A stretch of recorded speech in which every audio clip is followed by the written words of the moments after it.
Hello, everyone. Welcome back to another stream. This time it's another one of those Q&As, which I always find it weird to do a Q&A because I'm like, why would I have answers to any questions? Like, who am I to try to give answers? But people keep asking for it, so I figured why not do one. I shared a link to a page that has where you can like ask questions and vote on questions. And so I've been keeping track of those over the past, week or so. And my plan here is really just to go through the questions from, most voted on to least voted on, and just, have a bit of a chat about each one.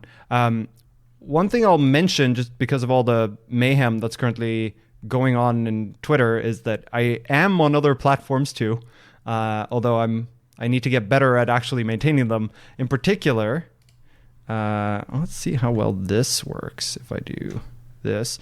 So I'm also on cohost, cohost.org/JohnWho. I'm also on Fostodon.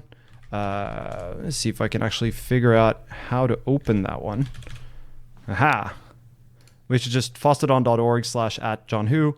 Fostodon has gotten a bit of a bad rep recently because apparently they have some blocking set up against the Mastodon service in Japan, which is not great. Hopefully that's something that can be undone and repaired. Oh no, the Q&A link stopped working. That's unfortunate.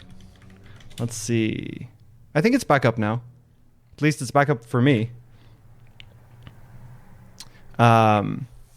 The way this Q&A is going to work is I'm just going to do the questions top to bottom by, most voted on to least voted on. And if you think of other questions as you go, just put them in the Q&A site. Other people will vote on them. I'll mark things as answered as we go, so you'll see which ones are, still the candidates for being answered. I'm guessing we'll probably go for a couple hours, which is pretty wild, but we'll see how long we go and when the questions start to dry up. I'll try to keep an eye on chat as well as I go. Let me switch back to this. In case there are smaller follow-up questions and such, but for anything that's sort of a change in topic, I'm going to use the Q&A list instead. Oh yeah, interesting. I think this website is struggling under the load. But at least it looks like I generally have access to the question. So we'll see how it goes. All right. First question. How do you manage your time for work, open source, personal projects, and life? So this is one that I get a fair amount, not just in public, but privately too, from people that I mentor, for example, how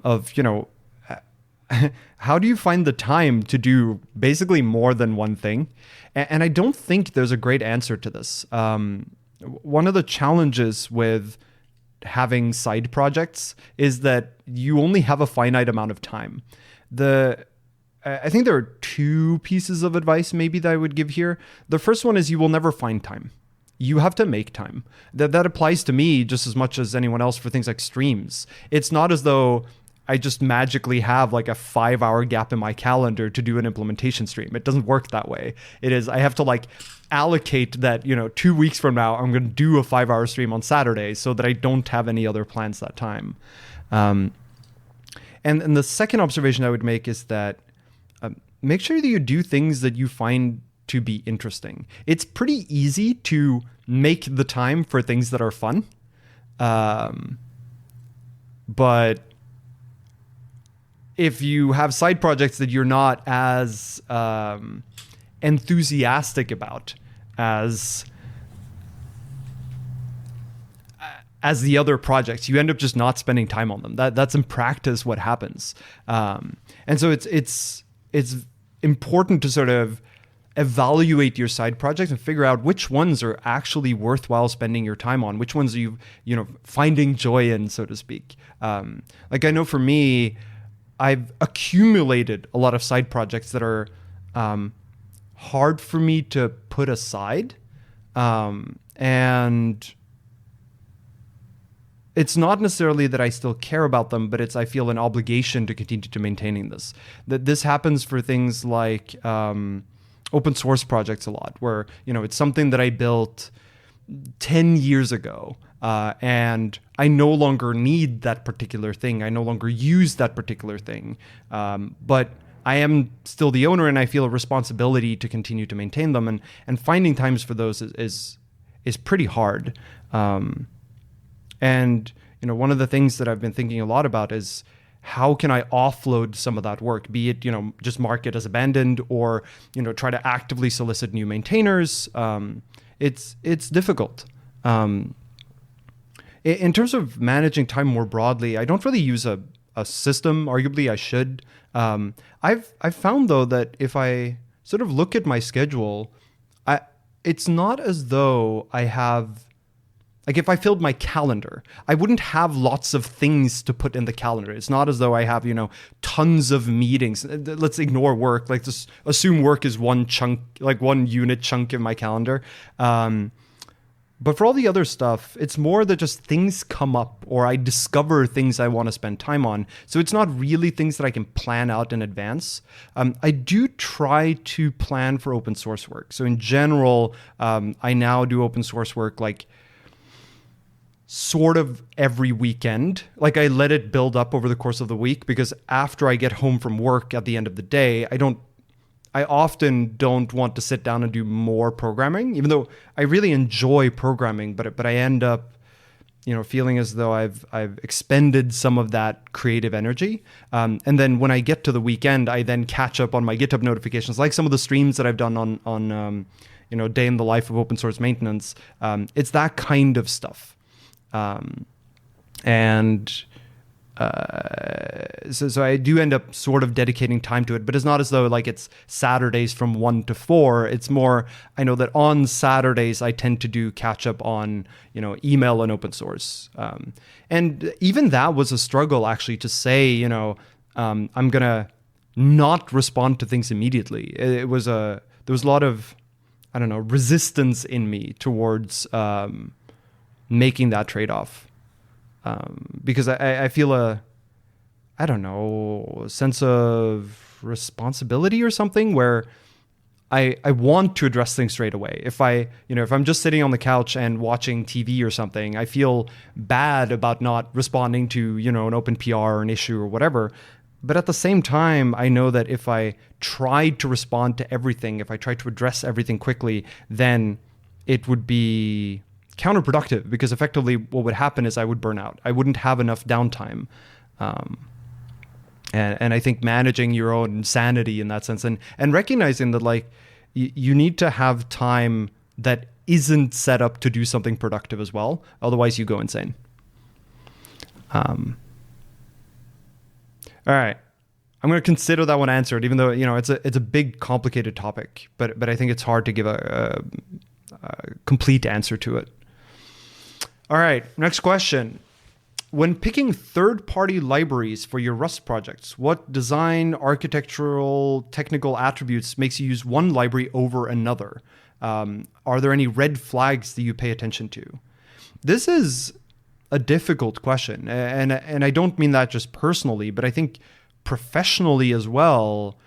It's a difficult question for anyone who's looking to adopt Rust and any programming language, to be frank, right? This all ties back to effectively supply chain security, or in this case, it's more like supply chain sustainability, maybe, of not just do I trust this project, like in the sense of do I trust that they're responsible maintainers and they're not going to publish anything malicious, but beyond that, right? I want to take dependencies where I think they're being responsibly maintained, in the sense of, do I think maintainers are going to stick around, or is this going to be abandoned at some point?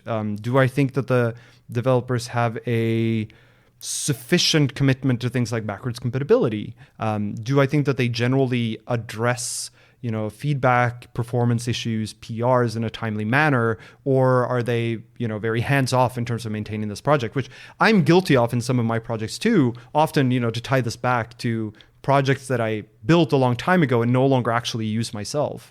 And I don't think there's a right answer for how to evaluate whether a given library is a sustainable dependency to take. I think there are some indicators though, right? So I had a Twitter thread on this a while back. There's also something known as the OSSF scorecard, the open source software foundation scorecard, which has, these scoring metrics for how good or bad a project is, how responsibly maintained it is along various different axes. I don't know that it has a complete set of the kind of things I would evaluate. There are some things there that I don't really care about. But the kind of things that are on that scorecard are things like, do they have CI set up? Do they have, is their CI setup relatively secure? Do they have fuzzing in place? Do they have tests in place? How many open PRs do they have? How many open issues do they have? What's the ratio between open and closed? I think for me, there are some other aspects that come into this that end up being more social, right? So libraries that are developed by maintainers that I've had good experiences with work pretty well, right? So basically anything built by, David Tolnay, anything built by Burnt Sushi, those are strong indicators of quality, and not just that it's currently high quality, but also that it will continue to be a thing that's worth depending on. Other factors I look at are things like when they respond to PRs, when they respond to issues, how do they respond?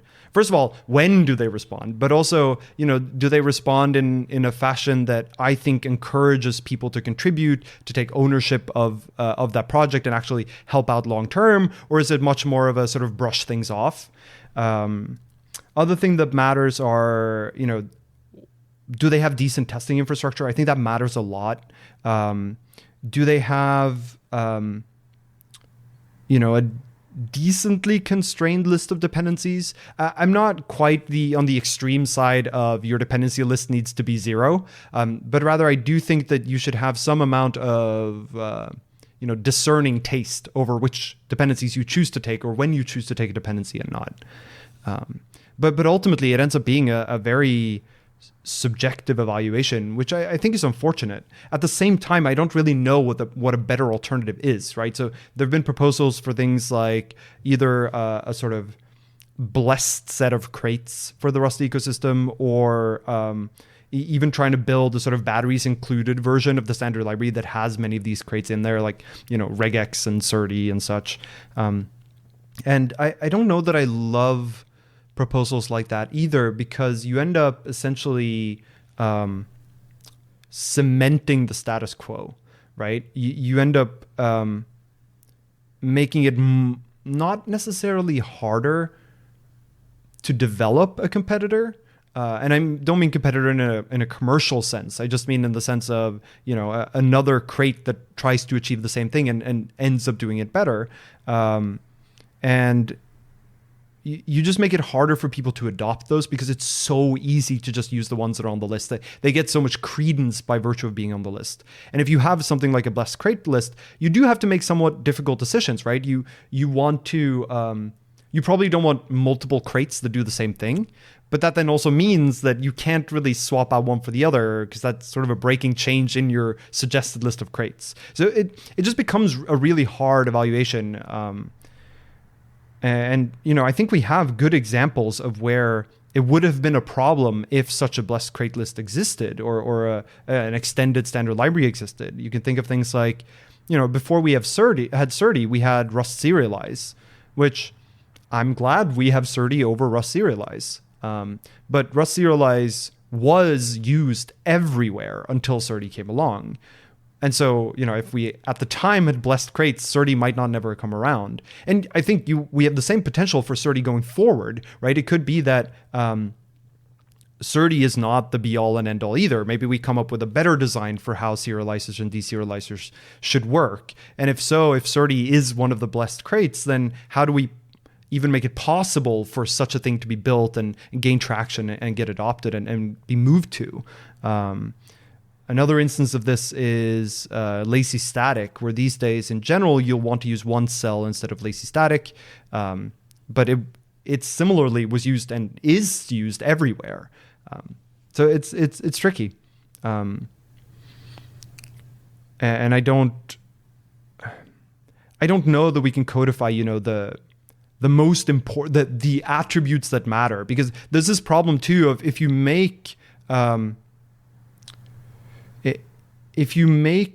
metric your goal, and I think there's sort of a well-known way to phrase this, but basically if you make your metrics your goal, then people are going to start to essentially gamify this and try to figure out ways to beat the system to get good at the metrics because they are the things that people look at without necessarily actually making the project better. You can imagine someone writing an extensive test suite that basically doesn't test things very well, but ends up scoring well on the metrics around testing. I don't think we necessarily want that kind of gamification either. The same thing applies for trying to come up with, objective scoring for, is this a sustainable dependency? Is this a risky dependency? It's difficult because not just are there a lot of metrics that go into such a score, but also what things you weigh heavily for your project might be different from what I weigh heavily in my project. And navigating those nuances is, if all we assign is, one or two scores, is difficult. Once you start assigning, semi-arbitrary numbers to things, a lot of nuance tends to get lost.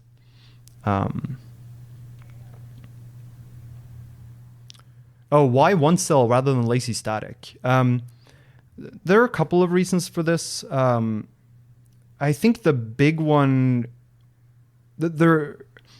I forget all the details, but one of the big ones was that with lazy static, your initializer for the lazy static happens sort of at a special time in the library. It happens in a sort of magical early function that gets called when your library is loaded.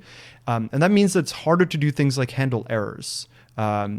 You don't really, in some sense, your program, the lazy statics get initialized before your program gets to run. So they can't really do anything like handling failure gracefully.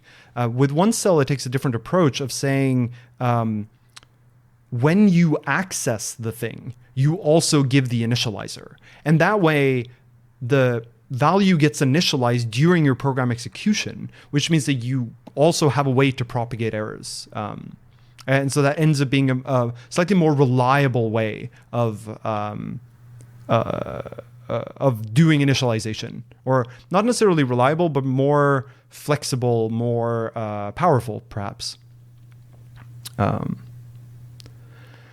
All right, let's mark that as answered. Okay, so this next question is, how can you morally justify working for Amazon, especially in light of Amazon's anti-unionisms? This is a question I struggle with a lot. And obviously, this is where I give the caveat of, this is my personal opinion. This is not the opinion of, Amazon or whatnot. But I struggle with this because the way the question is framed, it ends up being a very black and white question of like, Amazon bad, therefore why you work for Amazon. And I do understand the framing of the question, but I take some issue with it, which is that it assumes that things are always right or wrong. And I don't mean that in the sense of like the particular actions are being called out, like anti-unionism is, at least in my opinion, just bad. But it's more a question of my decision to work there ends up being a multifaceted decision where what I have to trade off is the benefits of working there versus the drawbacks of working there. And in the drawbacks buckets are things like, there are many things that the company does that I don't like and that I want to distance myself from. But at the same time, there are things that I'm enabled to do by virtue of working for this company, and in particular in the role that I have, that I see as significant advantages that I think would be very difficult to get anywhere else. And so ultimately it ends up being this kind of trade-off of, I can get benefit, and when I say I can get benefits, it's not necessarily about me. It's more about the impact I feel I can have on the world, where there are good things I can do by virtue of being in this role, but there are also bad things that this company does. And how do I trade these off? How do I weigh them relative to each other? And at least for the time being, the balance for me comes out to, I think I can do more good than the bad that results from me being there. And so some of the examples here for me is stuff like I end up having a decent amount of what's the right word here? Impact on the adoption of Rust at Amazon. A lot of my work is essentially enabling more and more teams, more and more developers to make use of Rust. That in turn has a positive effect on Rust as a programming language, Rust as an ecosystem. And what we can argue about, is companies using a language a good thing, but I think in general it means that there are more jobs created using this language in general, right? It becomes a better known language. The fact that a large company adopts it widely is a signal to other companies that they should start adopting it too. So it creates jobs not just there but elsewhere as well using this language. At least the way I try to push, means that more resources end up being funneled into the Rust ecosystem beyond just the company.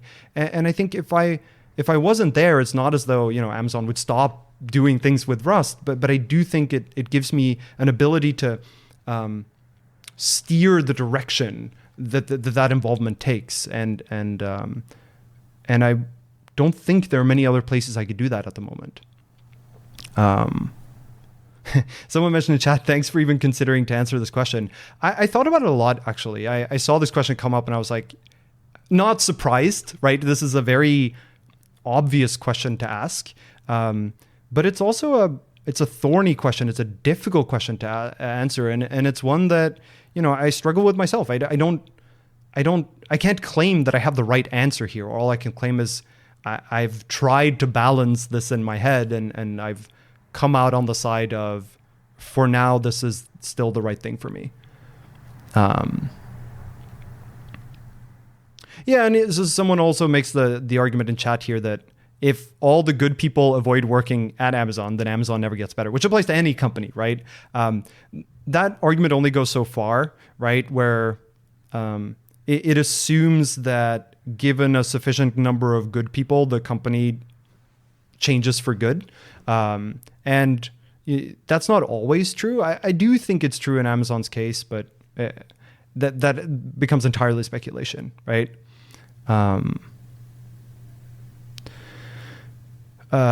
Following on that thread, what would it take for you to take a similar step as Faster Than Lime? Yeah, so Amos's path here is an interesting one that I've thought about doing myself too. So Amos, Faster Than Lime, recently announced that they were going to start doing open source full-time, open source writing, teaching.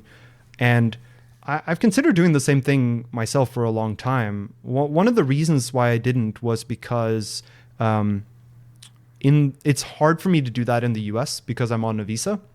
And in particular, I'm on an employer-sponsored visa. And so that means that I can't do work that isn't associated with an employer, and self-employment is real tricky. And so I can't have a Patreon or GitHub sponsorships on the side because it's considered work from elsewhere than my primary employer, which is not permitted. And I couldn't do full-time work on, Patreon and GitHub sponsors because they aren't full-time employers. They wouldn't sponsor my visa. It is something that I've considered more, in terms of when I do eventually leave the US, that might become more tenable. But, as Amos pointed out in the article they wrote as well, it is a scary step because suddenly your livelihood ends up being shifted to depend on a lot of people who all contribute a little, which is difficult, right? It ends up being a pretty significant change in risk. It's harder for you to lose all your income, but it's also much harder to achieve a livable income on something like that. There are relatively few people who can sustain themselves only on that kind of work. And I think, a related problem here is that, and I think about this a lot too, that let's say I started a Patreon today or a GitHub sponsorship or both today. I would feel bad about people sponsoring me with large amounts of money, large relatively speaking here, because at the moment my salary is pretty good. And so that would be a sort of wealth shift in the wrong direction, if you will.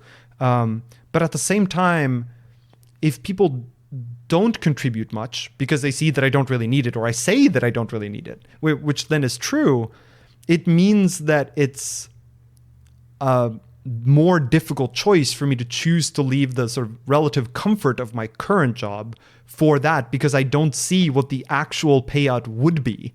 And I would have to sort of take the leap and gamble on the fact that people would increase their contributions when they see that I no longer work for a big company. So it's a scary step, and I'm very curious to see how it ends up going for Amos. And I really hope it goes well, because it's a path that I would love to take as well. I think for me, it would take maybe a slightly different path, in that I think I would focus a little bit more on teaching, right? So I would continue to do my open source stuff. I would continue to do things like streams, probably much more regularly. But also I might do things like offer maybe some kind of class, maybe some kind of workshop, maybe even, pay this amount of money and I'll come teach the engineers at your company about Rust. I think I would have to find some of those kinds of opportunities to make it sustainable. But it would be really fun. It's something I think would be great. How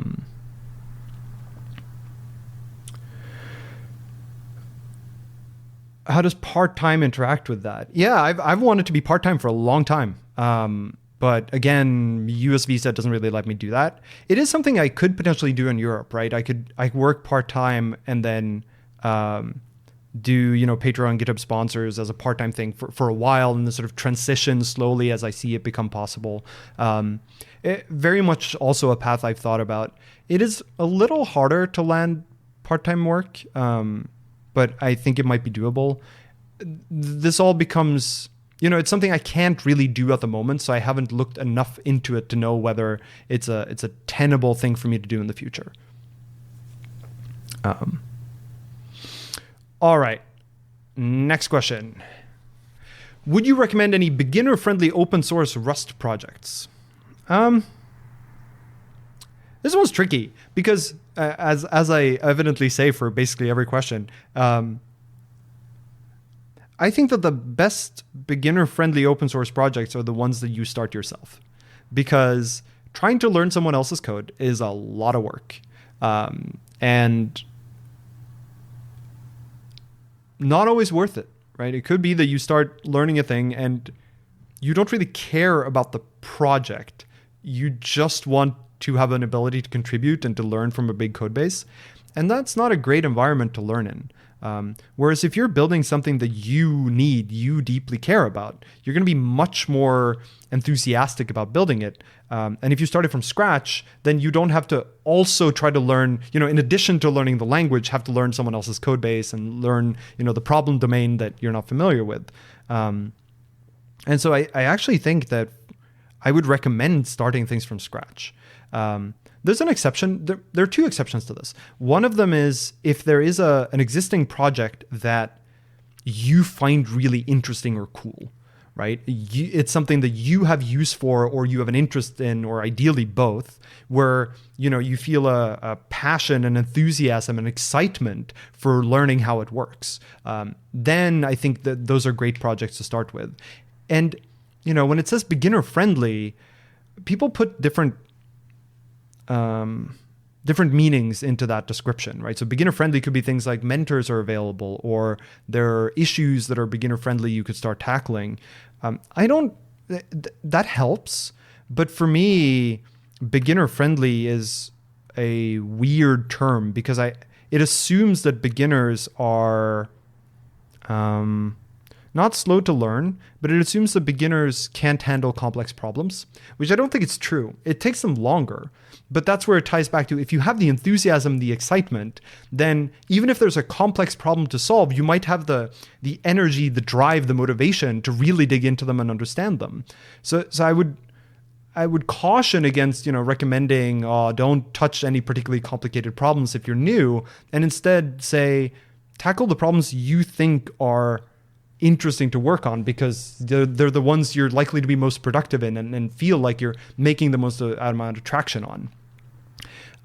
The other exception here is there are some projects that are very good at bringing people into the fold.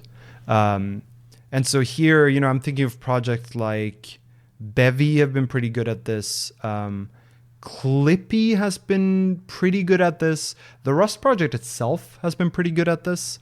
And so there are some where, there are enough resources, enough people who care about onboarding around to, make the project relatively smooth for people who are inexperienced to get onto. But at the same time, I don't think that means that you should start working on them if you don't care about the problem domain, right? Like if you don't care about working on a compiler, then you shouldn't start contributing to Rust C. Or when I say compiler here, the compiler is pretty large. It has, diagnostics. There's a lot of type theory in there. There's also, lexing parsing. There's performance. So there are a lot of interesting components of a compiler. But if you don't care about that domain of things, then even though it's a beginner-friendly project, it's not one I would recommend you start working on. But it can be a good candidate if you find some of those problem domains interesting. And another good recommendation here in chat is to do something where you have relatively fast feedback loops.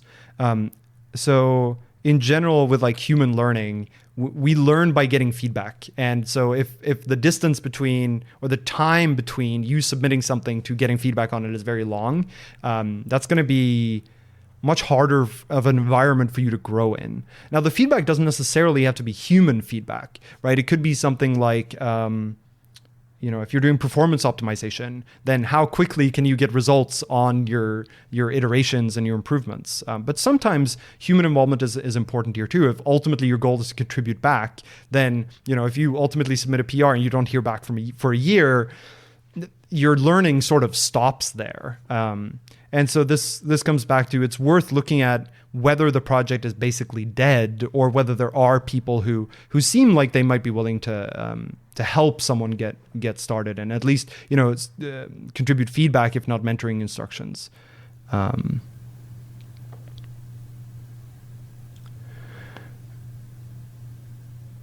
Let's see. Okay, I think that's about the end. I'm just scanning chat for whether there are follow-up questions to this one. If you have questions that are on different topics, then just submit them to the question site, because that's the thing I'm going through for getting new questions as I go. I'll put the link in chat again. What are your thoughts on WebAssembly? I think WebAssembly is really cool. I love the fact that Rust has sort of leaned into becoming a pretty strong player in that ecosystem. I think Rust is a good fit for compiling to WebAssembly as well. Unfortunately, I haven't done much WebAssembly myself, but it is something that I want to do more of, if only because I see it as being a pretty exciting path forward. We were stuck in this I don't want to say rut, but we were stuck in this world where you could only use JavaScript for front-end development for a long time. And the fact that that's changing, I think, is pretty cool. The other thing that I like about it is that WebAssembly is becoming a sort of interoperability language or interface maybe between different programming languages that is not just the C ABI. And I wonder with things like WASI whether that's going to make a huge difference to how we do things like develop correlated binaries. Think of things like plugins and extensions, right? Where maybe instead of trying to link with the C ABI, you do interfacing through WebAssembly interfaces. That'd be really cool. But because I haven't used it that much myself, I'm hesitant to, try to claim that I have any right answers in that domain. The website seems to struggle under load. If you refresh, the Q&A site comes back again every now and again. What I'll probably do actually is after the stream, reach out to the maintainers of the site and be like, hey, it looks like you struggle a little under load. All right. What would it take to drop Vim and adopt another editor like Helix? It would take a lot for me because I don't really have any problems with Vim. When I say Vim, I mean NeoVim. Although Vim itself has gotten pretty good too now, but like, why would I switch? I genuinely just don't have complaints about NeoVim. And I also, I exclusively use my editor in my terminal. I love the fact that I can, SSH into a machine and have the exact same editor experience as I do elsewhere. So, while I think it's really cool that people are developing new editors and I understand the appeal, I understand the excitement, I don't need what they bring. NeoVim has a lot of plugins. It's extremely customizable. It has key bindings that by now I'm extremely used to. It or Vim you can get everywhere. It runs everywhere. The key bindings you can find for basically every editor. So I just don't really see a strong selling point for switching editors at this point. I think there are some arguments for things like, if you build things in, you can make them faster. I'm thinking of things like syntax highlighting or like language support more broadly, like auto-completion. And that is true. But at the same time, this becomes the monolith argument of you can build better things if you co-build everything together. But at the same time, you end up with a more strongly connected and strongly coupled design that makes it harder when, something like LSP comes along. If you built an editor before the world of LSP and you weren't leaning into having everything be supported by plugins, then it becomes harder to move to something like that. I don't know. I don't really have a desire to move away, and that's maybe where the challenge comes from. And yeah, I know that there have been a bunch of people asking me to do another stream on my desktop and editor and hardware setup. And I know I've promised this for a while. I will do one. One of the reasons why, and I've said this in the past too, why I haven't done one yet is because I don't feel like my NeoVim setup is stable. I still think things are sort of shaking out in terms of how you should configure LSP, for example, with NeoVim. And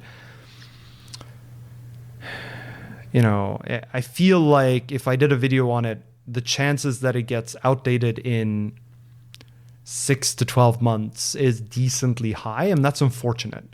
But maybe that just says I should do a new one every 12 months to update people on my setup. It could be. My configs are already on GitHub. So someone pointed out that they've been using Helix for about a year, and that they're lazy and don't want to keep maintaining a large config. And it's interesting because I don't actually feel as though my Vim config requires me to do maintenance on it. Every now and again I do, right? So every now and again there'll be changes to one of the plugins I use, for example, or we'll move away from one plugin to another and I have to do some work. But I've found it to be relatively rare. In general, it kind of just keeps working. And then for me, the tiebreaker often ends up being that I want it to work in a terminal, and most editors just do not work in a terminal. You can't run Sublime in a terminal. You can't run VS Code in a terminal. You can't run, IntelliJ in a terminal. So I don't even want to consider those editors. And that's the flip side argument of, well, those editors have plugins that let you interact with something that runs on a remote system. To which my answer is, yes, that's true, but I would rather just SSH there and use the editor locally. The editor is so close to the developer experience that, if I'm going to want a terminal there anyway, why not just use the editor there? But I at the same time, I recognize that there are limitations to what you can do in a terminal environment, and having a fully graphical editor does give you some abilities to play with more interesting designs for things like code suggestions and auto completions and stuff that are hard to pull off in a terminal. And so I appreciate that argument. It's just I haven't seen anything that's compelling enough for me to move away from the setup that I already use. Have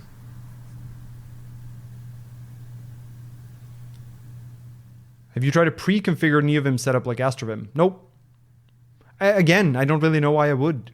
I'm pretty happy with my setup. And I feel like I would rather keep adding things until I have only what I need than I would take a giant dependency and then remove things or disable things until I get to what I want.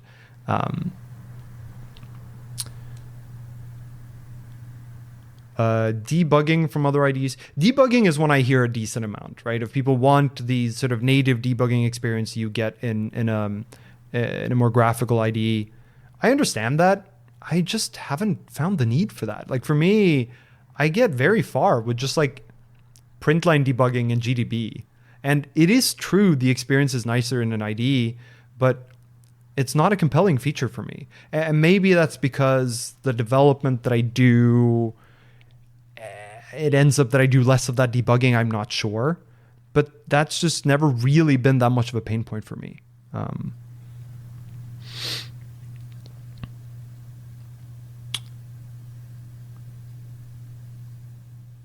Okay. I'm going to consider that one answered. Next one is, what features would you remove or rework from Rust? I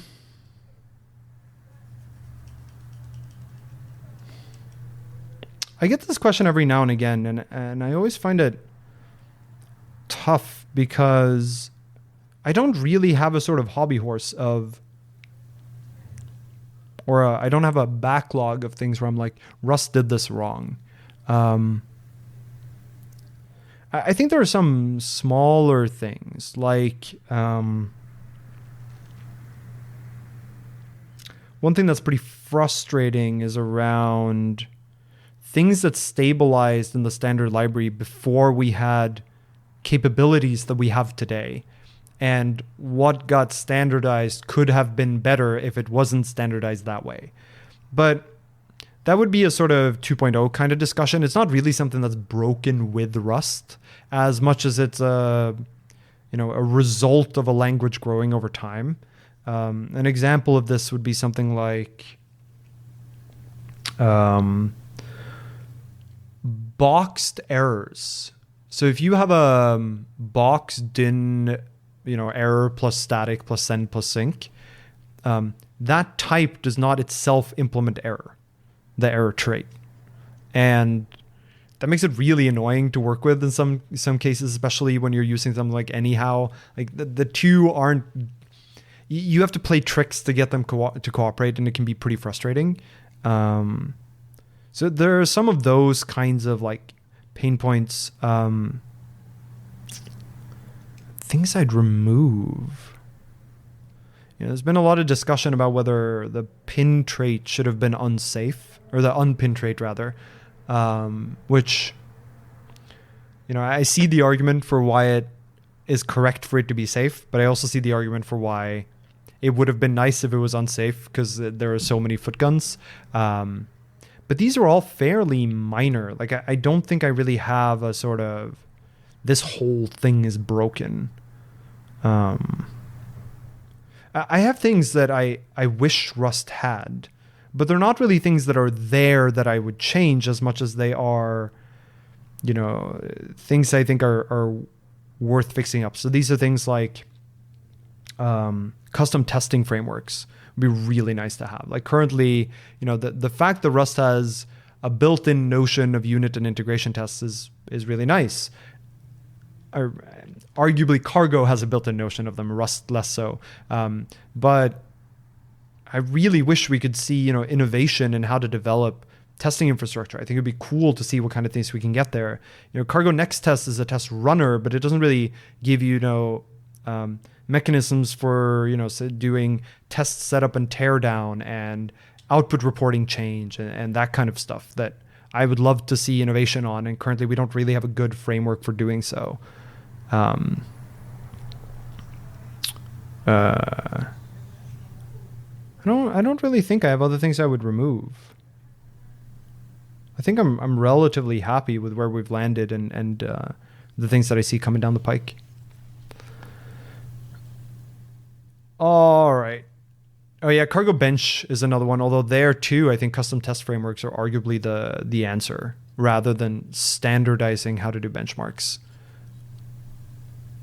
All right. Do you think Rust is on its way to become the next C++ due to the complexity of the language? That question did not go where I thought it was going to go. So I think this is asking, are you worried that Rust is becoming as complex as C++ is?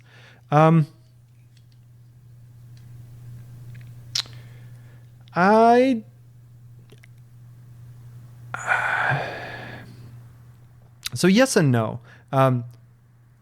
Rust is certainly growing more features. And that does mean that you have more tools in the language, and that does make the language potentially more complex.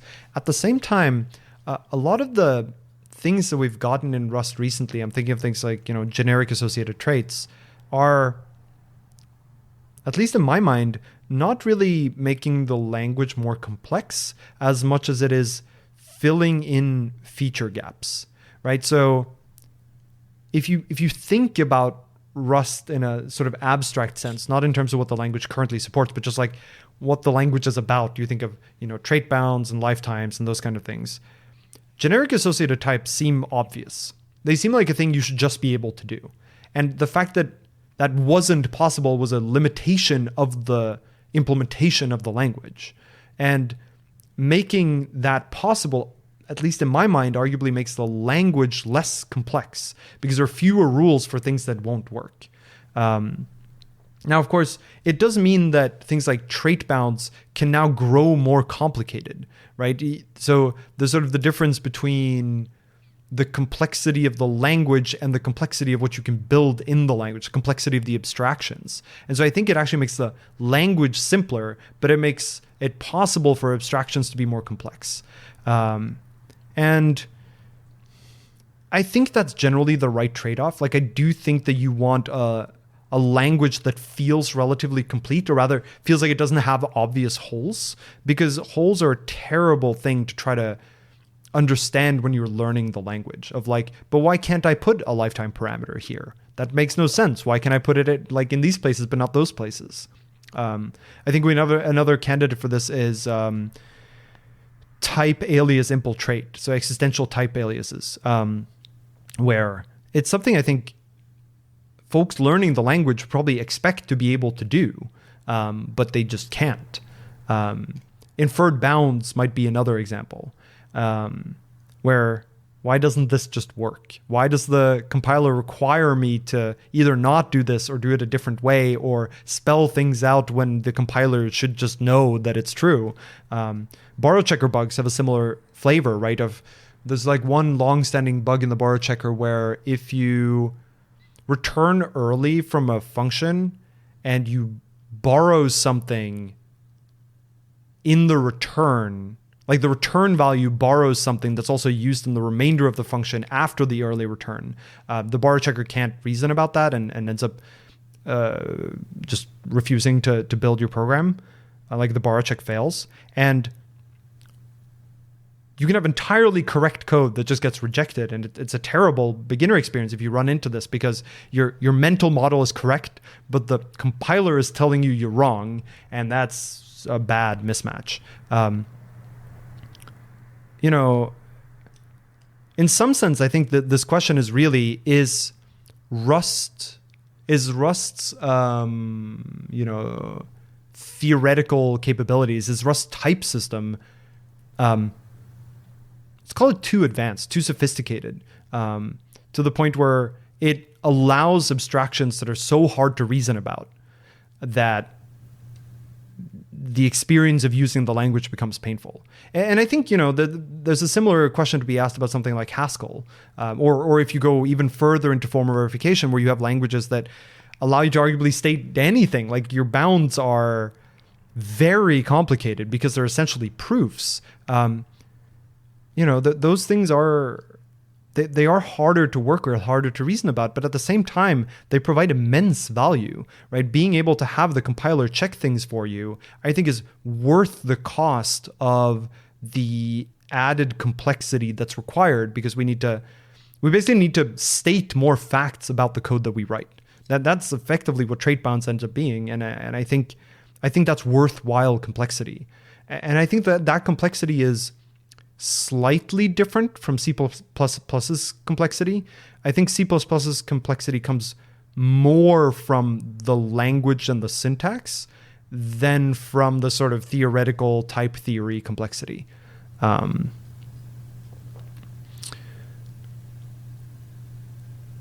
Let's see. C++ grows features with compromises. Rust can grow with lesser compromises.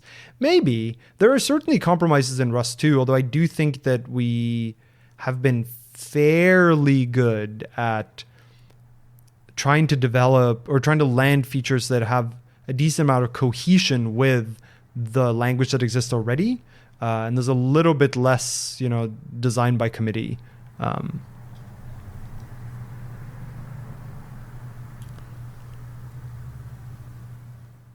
Yeah, so another thing that comes up in chat is, whether Rust and C++ end up being bloated languages. And bloated here too has multiple different meanings, and it depends on which meaning you use, right? Like the Rust standard library is definitely not bloated, right? It's a very narrow standard library. It's very deep but narrow, right? So option, for example, has tons of methods on it, but we don't have things like an HTTP server or a client or anything like that. So, we cover less ground, but we cover it very well. Is that bloat? I don't think it is. Same for syntax. I don't know that, when Rust introduces new syntax, I think it's usually for a good reason. I think we're decently good at only introducing it when needed. That said, Rust does have a lot of syntax, but I think that ties back to the fact that, as I talked about a moment ago, Rust has a type system, a sort of theoretical underpinnings that are more powerful in a sense than some of these other languages, and therefore needs to have more syntax to be able to represent the fact that it has more concepts in the first place. That too is a trade-off, but I do think there's a reasonably good argument for why Rust does need to have some of that extra syntax.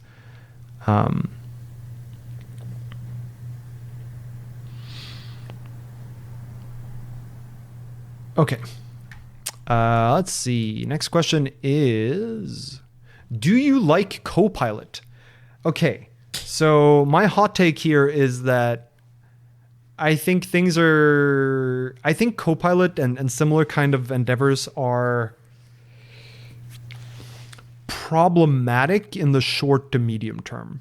And the reason I say that is because the number of times I have accidentally introduced bugs because I've not necessarily copy-pasted code, but just assumed that code did the right thing and not read it carefully is pretty high. And I worry that only happens more if your editor gets to just put in code for you. I think what happens is it puts in a bunch of code for you, and you start relying on the fact that it's mostly right. And it might even be right for the cases, for like the main execution cases.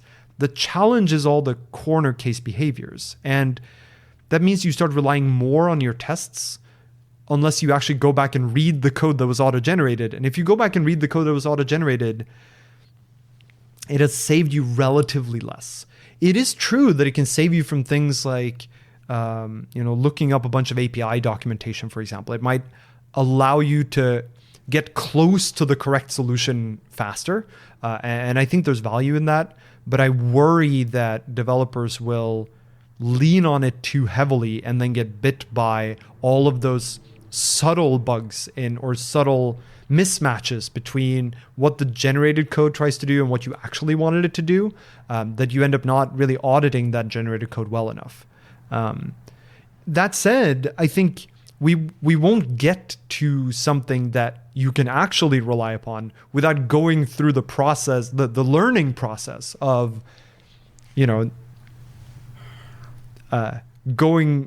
using and then iterating on something like Copilot, like something that works less well or less perfectly. I guess this comes down to, I'm unsure about whether imperfect code generation is worthwhile. I think perfect code generation is worthwhile. I don't know whether it's achievable.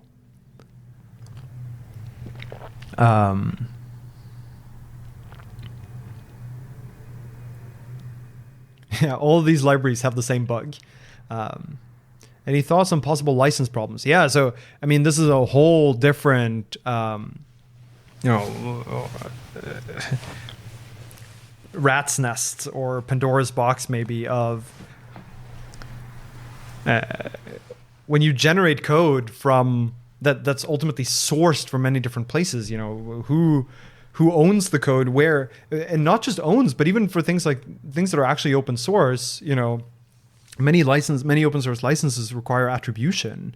But if the code that you got is built based on, scanning hundreds of thousands of code bases, what does the attribution look like? You could imagine you just put attribution for all of the works that you scan, but then attribution becomes meaningless because it's just a list of every software project because you scanned all of them. So I think, we have both technical problems here, but also social problems around attribution, licensing, ownership. And I'm not going to claim I have the answers here, but I struggle to see how we get to, perfect code generation, or code generation where you don't have to audit it, and it's a responsible way to use other people's code. What's interesting here, especially about that first one, about technical questions or technical imperfections in the generated code, is that a stronger type system might actually help you here, right? Because it might be that the generated code, if it doesn't do exactly what you wanted, then it won't type check. This is sort of the goal of getting more into formal methods where, maybe we could have it so that you use code generation only in contexts where you can sort of prove that it generated the right code, which is an intriguing possibility, but I don't know of any efforts in that particular direction.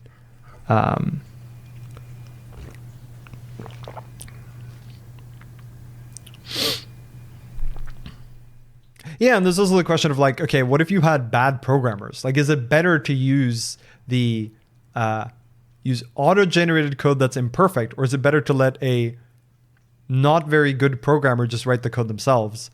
I don't have a great answer to that either, but the auto-generated, I think you don't want to use either of those code bases, right?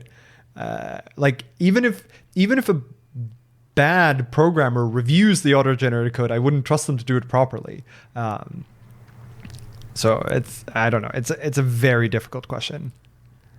What is the difference between a human learning from thousands of open source projects and using what they have learned to write code without attribution, and a bot doing the same? I think that's, certainly at the core of the question is, to what extent is a human just regurgitating things that they've seen in the past, and to what extent is, an AI code generator doing the same thing? It could be that you can make the argument that really what AI code generation is doing is creativity.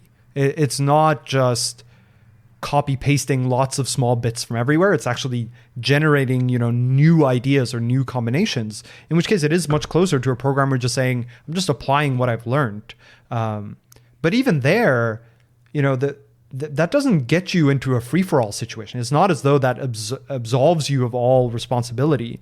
If you as a human programmer, read the source code that someone else wrote and then write it from memory, then it's still not okay for you to not do attribution, depending on how close the thing you wrote is to the thing you read. Right? This is why companies often do clean room implementations so that they can't be liable, where you're not allowed to look at any of the source material, so that they can't be liable for being accused of copying things. So the answer is I have no answer, but I agree that it's a difficult question. All right. What do you think about Rust finding its way to the Linux kernel and the approach they have taken in doing so?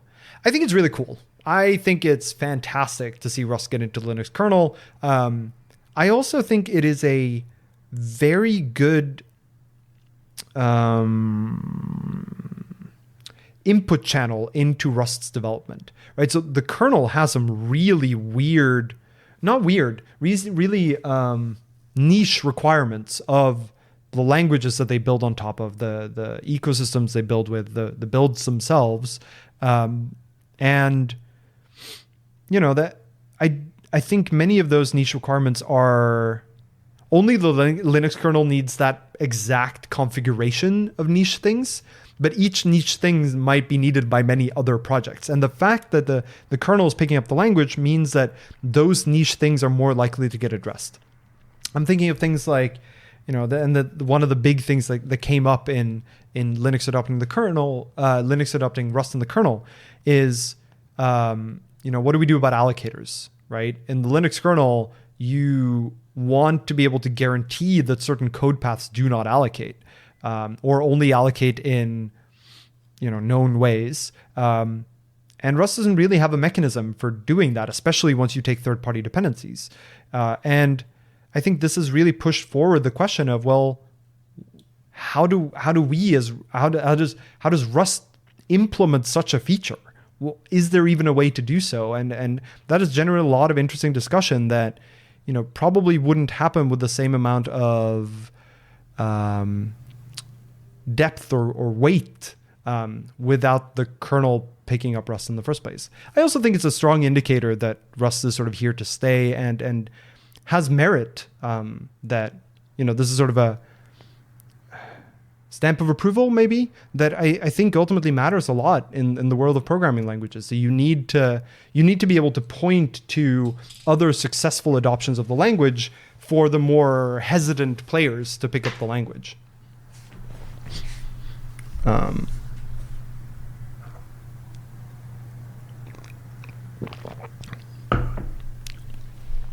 But I don't think I have much more to contribute there. What are your opinions on management consulting? Interesting. I don't know that I have strong opinions on management consulting. Trying to think if I do, or if there's a variant of this question that I have opinions on. Certainly, consulting more broadly, I think, is actually a fairly good idea. Mostly because it means that companies can avoid having to become experts in everything that they need. Think of things like security work. If you required every company to have, their own, internal pen testers, that doesn't scale, right? Because for most companies, you ignore the very large ones, right? For most companies, they don't do enough security work that it's worth having people work full-time on security. That's not their business model. That's not what they do. And they wouldn't really do a very good job even of hiring a security professional or retaining them or giving them the tools that they need.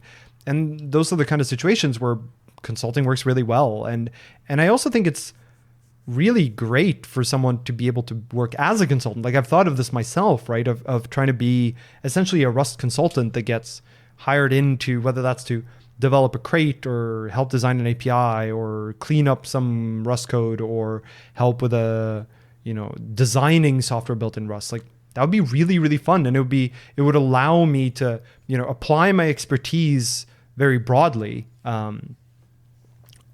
while still getting lots of new challenges every day and new ways, new problems to look at, and that'd be really fun.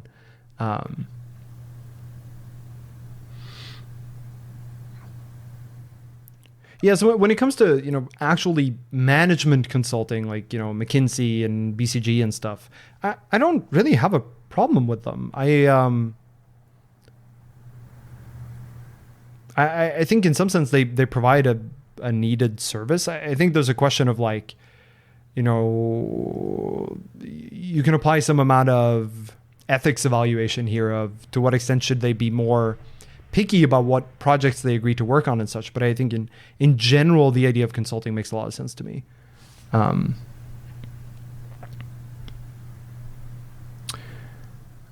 Okay. Have you tried NixOS? No. I've been told so many times I need to, but so far I've resisted the I don't know if urge or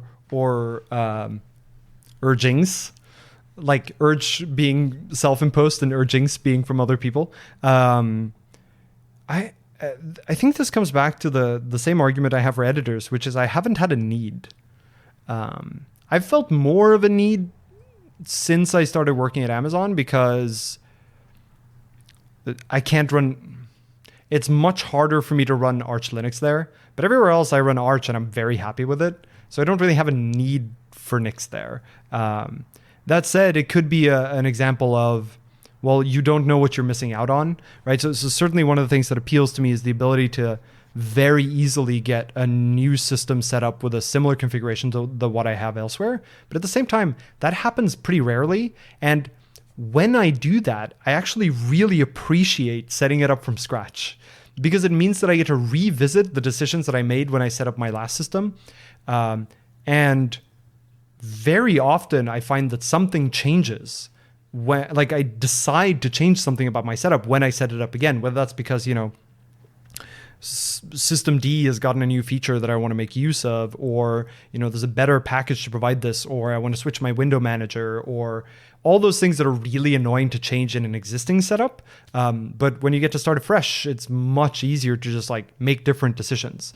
And so, yeah, I guess this comes back to I don't have a compelling case for moving.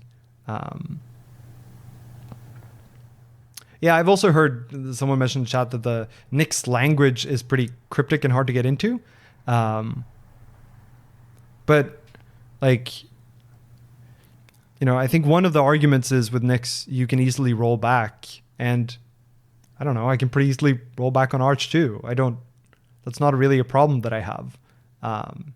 But maybe this is somewhat unique to me running Arch. I'm not sure. Maybe the sort of distance from Arch to Nix is smaller than someone who's used to Mac OS or used to Ubuntu for that matter. I'm not sure.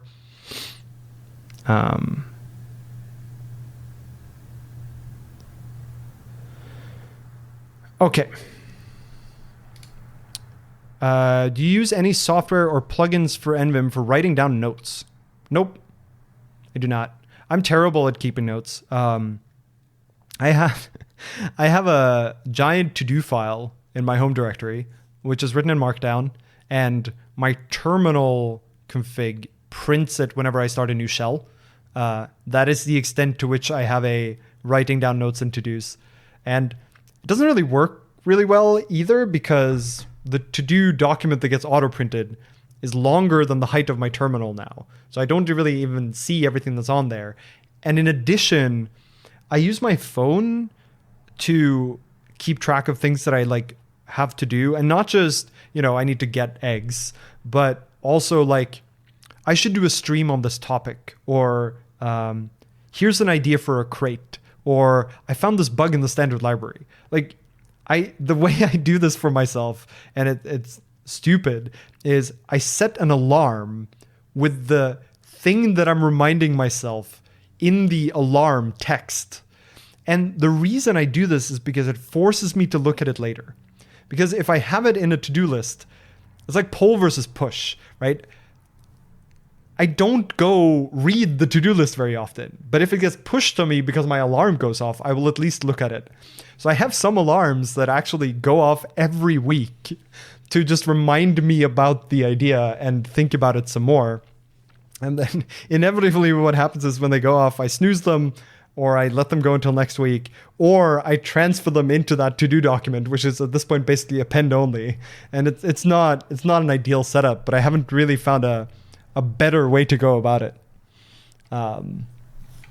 And, I've tried using to-do apps and stuff, and it ends up being the same thing. Like, I think maybe the problem for me is so many of my to-dos are long-term to-dos. They're not, a thing that I can just do in 30 minutes, or at least that's somewhat rare. Like, let's see if I can pull up my to-do here. I don't actually want to print my whole to-do because there's some stuff in there, but like, all right, let me read some stuff from my to-do list here. I want to add Miri strict provenance checking to haphazard flurry and left-right. I want to do a follow-up stream to the weight-free algorithms.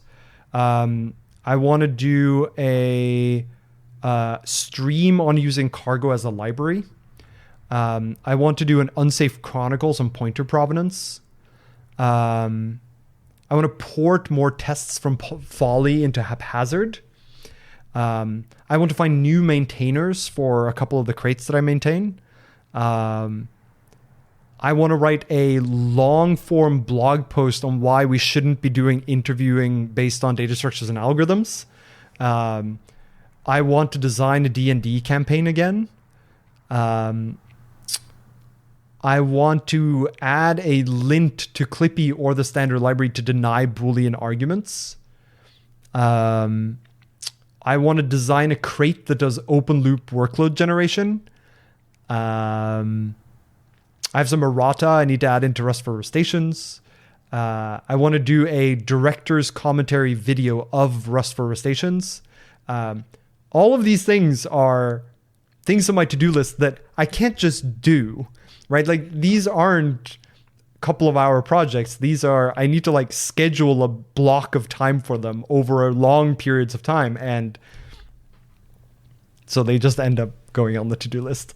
Like, they don't really work really well on, like, if I have a to-do app, the to-do list is just going to be a ton of things that are very long-term things. And then, one or two things that I'm going to do next week. And then when it comes to like writing down notes, which is what the question was originally about, notes more broadly of keeping track of things that I learn, I'm terrible at. And I used to be better at this, and then I realized I just never consult the notes. So why am I taking them? Which I think the number of times where it would have been useful for me to have kept notes is relatively low, and therefore I never learned to be better.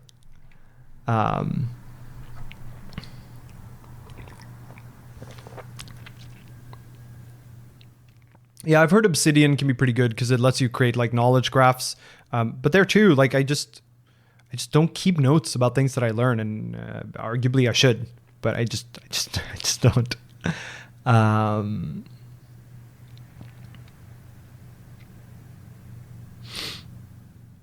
Yeah, well, one thing that is a problem with my current setup is that it doesn't really do synchronization. So I have this one to-do file that I use on my laptop and my desktop.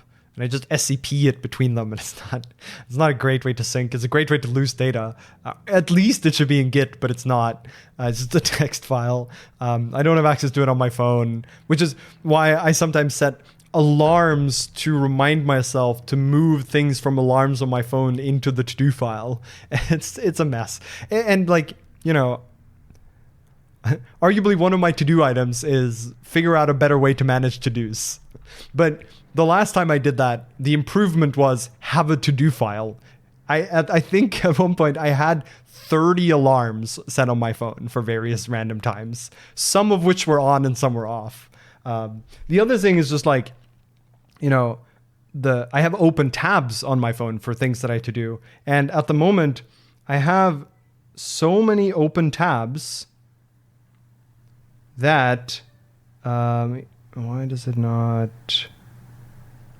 that my Firefox on my phone just shows. Let's see if I can get it to focus there. The number of tabs open is just an infinity symbol. because I have so many tabs open. And it's not good, but I just haven't found a solution to this problem. And that's not like, I also have Pocket, right? So I have lots of articles that are also added on Pocket. So these are all the things that aren't articles. It's a mess. The answer here is don't follow in my footsteps. Don't do what I do, because I don't have anything good to say.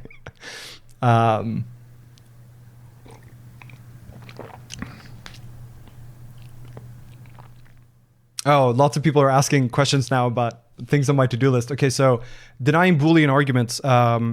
This was, I forget where I came across it. I think this was like, I ran into a bug where the reason why my thing was broken was because in my head I had reversed the order of two Boolean arguments to a function. And I spent like 3 hours tracking down why my thing wasn't doing the right thing. And it was one of those points where I was like, okay, I think I'm ready now to say we should just not have Boolean arguments if you have more than one. And so I came to this conclusion that it would be nice to have a lint that's probably like a pedantic Clippy lint that's just deny Boolean arguments altogether.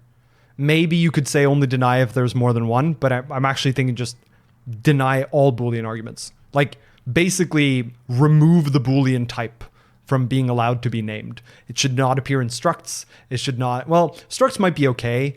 Unclear, but maybe. But for function arguments, no, they should all require to be enums. And then we should just make it easier for people to have Boolean enums. So you could imagine maybe this crate already exists. I don't know. I haven't looked into it. It's on my to-do list. Is to have a crate that makes it easier to create enums that are interchangeable with Booleans to make them nicer to work with. And then just deny Booleans throughout your code base. These are more projects than tasks. And I think the answer here is that, or the observation is, I don't really have that many tasks, but I have a lot of projects or projects that I would like to do. Designing a D&D campaign takes forever. It's really fun. Like I have a lot of thoughts for what I would want to put into this campaign, but I don't have the time. Or rather, I haven't made the time. And it's because I make time for other things instead. It is true that, long-term to-dos should really be split completely. And I think, I don't really have that many short-term to-dos. Or maybe I should get better at, keeping two lists and moving things between the lists as appropriate. I don't know if there's a tool that lets you do that lets you keep basically a sort of two-tier list. But I don't know. Unclear.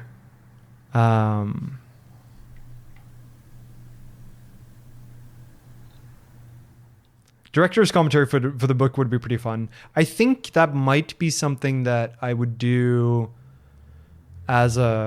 maybe as a paid thing. Like this might be a good candidate for Patreon, for example, right? Of saying, if you donate more than X amount, then I'm going to do, live streams where I read through the chapters or something. I don't know yet.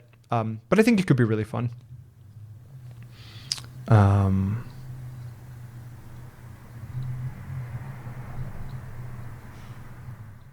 I have considered actually opening a bug tracker for myself. I basically use like GitHub issues or something and use that as the way to keep track of my to-dos. But that feels too heavy duty. Like many of these project things are just like one-line things that I think ultimately what I need to do is I need to take a sabbatical for like a year and just do these things. Alternatively, instead of taking a sabbatical, what I would do is just do open source and teaching for a year. And then maybe I'll actually have time to get to all of these things. And like many of these I could just stream, right? Like strict provenance checking, for example, I think it would be a great stream to like a useful stream to show how you add that kind of checking to, highly concurrent libraries. So there's a lot of meat here for potential teaching opportunities. It's just that at the moment, I don't have the time. And this is one of those places where, I really think that if I didn't have a full-time job, I would be able to do way more of these things and turn them into teaching. And the question is just, is that something I could live off of?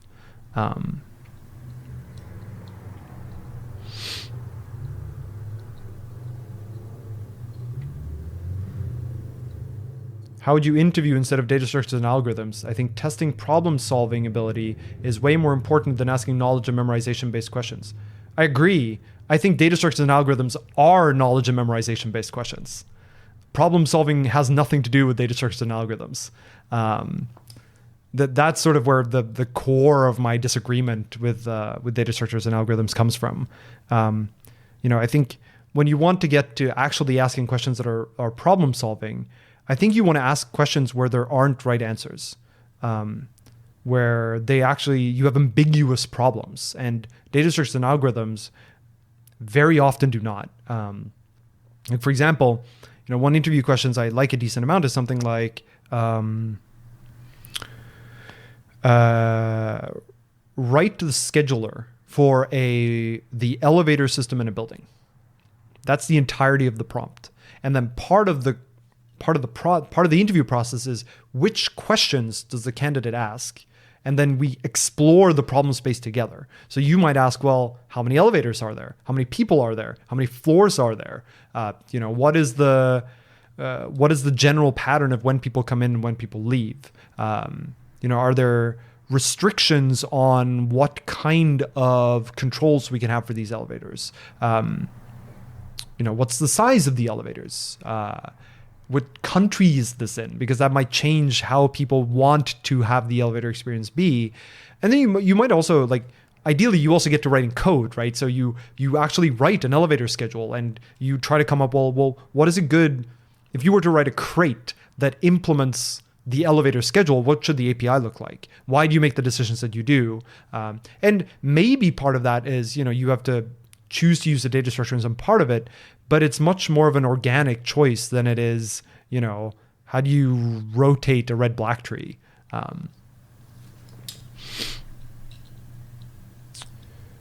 Let's see.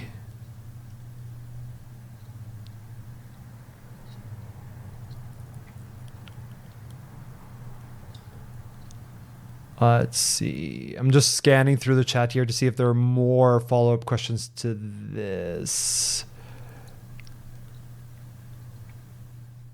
Trello, Kanban. Yeah, I mean, there are a bunch of mechanisms for this, but part of the challenge I have, right, is that all of these projects are. I think of them as a bucket where sometimes I have the spare capacity to reach into the bucket and grab a thing, as opposed to I'm working on all of these things in parallel. So I don't really need planning for them as much as I just want to make sure that I don't lose track of them. And then sometimes I'm working on some of them. But that means that really it is just a sort of flat list, sort of a set bucket.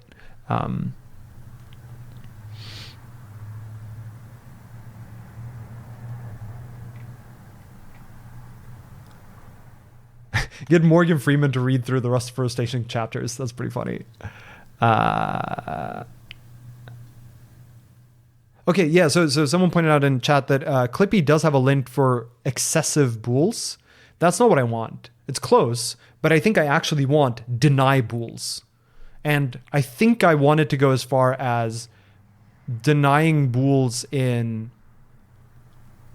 tuple structs as well. Tuples, tuple structs, function arguments, return values.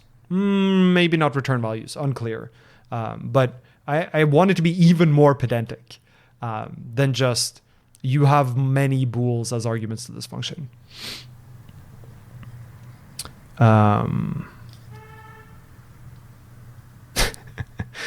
Full-time job gets in the way of doing really interesting things. Yeah, I mean, I would love to just full-time do these projects. I think, it would be an immense privilege if I could, but maybe one day. For the Boolean thing, I think one thing that might be needed is actually language improvements to Rust to make it possible to have a Boolean-like enum that actually you can use as a Boolean. That would be really cool. Not just into bool, but actually have like a,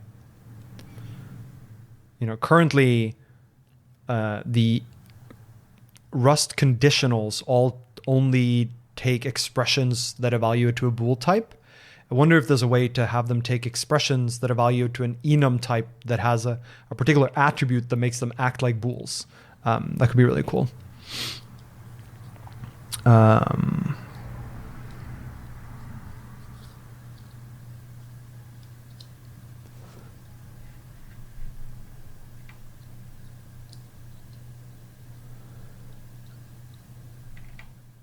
Okay. I think it's time to move to the next question. How's piano going? Okay. Not as well as I would have hoped. I haven't abandoned it. Like, the piano is still in my living room. Every now and again, I'll go play on it. And every time that I do, I'm very happy that I do. But I'm not doing it regularly enough to remember the progress. So I feel like every time I regress a little bit, and then I make up for the regression, but don't do it again until I've regressed sufficiently to be where I was, which is really unfortunate. I think this is another one of those make time problems where really I should just say every Thursday afternoon I play the piano. And that would be an immense leap from where I am right now. I think ideally if you actually want to get, let's say capable at doing this, I would have to do it more often than that. And I think that might be worthwhile. Oh, the camera's shaking. But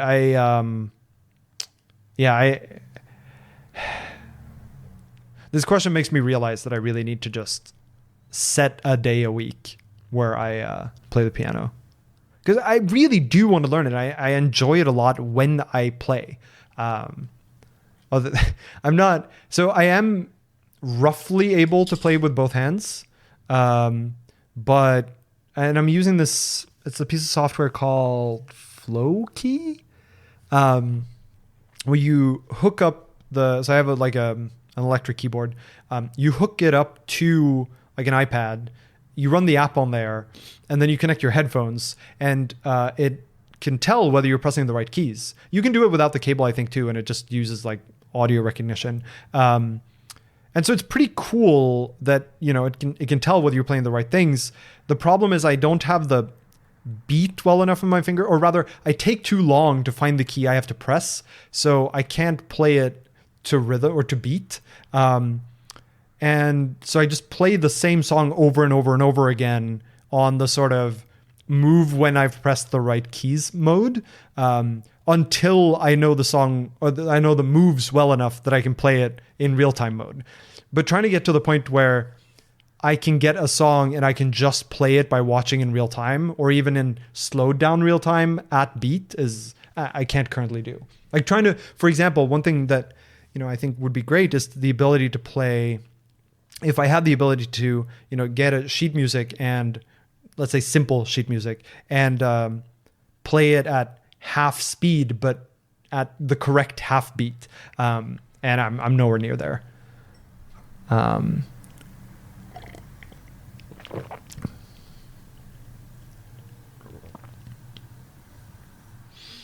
Set an alarm to play piano. You're not wrong. I have a piano for baking bread. I have an alarm set for baking bread. I end up baking bread now almost like every week and a half, maybe. Week and a half to 2 weeks. And that's also really fun. I'm very happy I started doing that. Very hard to find good bread in the US. And it's a very peaceful way to play. Oh, that's funny. When I retired, I was going to do all the side projects I didn't have time for. Yeah, my concern is that I'm going to end up with a similar kind of thing of, I'll do them all when I retire. But first of all, that's a very long time for now. And second of all, I think by the time I get there, I'll have accumulated so many things that there's no way I get to even a small fraction of them in, whatever time I have left. So I really think I just need to find a way to start doing them. And I think the way to do that is not work full time, which is easier said than done. At the moment, I'm playing all sorts of things. I'm basically just, Flowkey has a list of songs that you can attempt to play. And the latest one I practiced on was Happy Birthday. Because It's actually, you can play it at various difficulties. So you can play it in a very simple mode, and you can play it in a very complicated mode where there's all sorts of like flourishes. And so it's an interesting one to like build up your expertise on. It's immediately useful. And it's a song that I know the beat of so well. Like I know how it's supposed to sound. So when I play, I can more easily recognize whether I'm doing the right thing or the wrong thing. It's not a very interesting song. So, you know, I'm going to graduate from that one at some point, but that's where I started.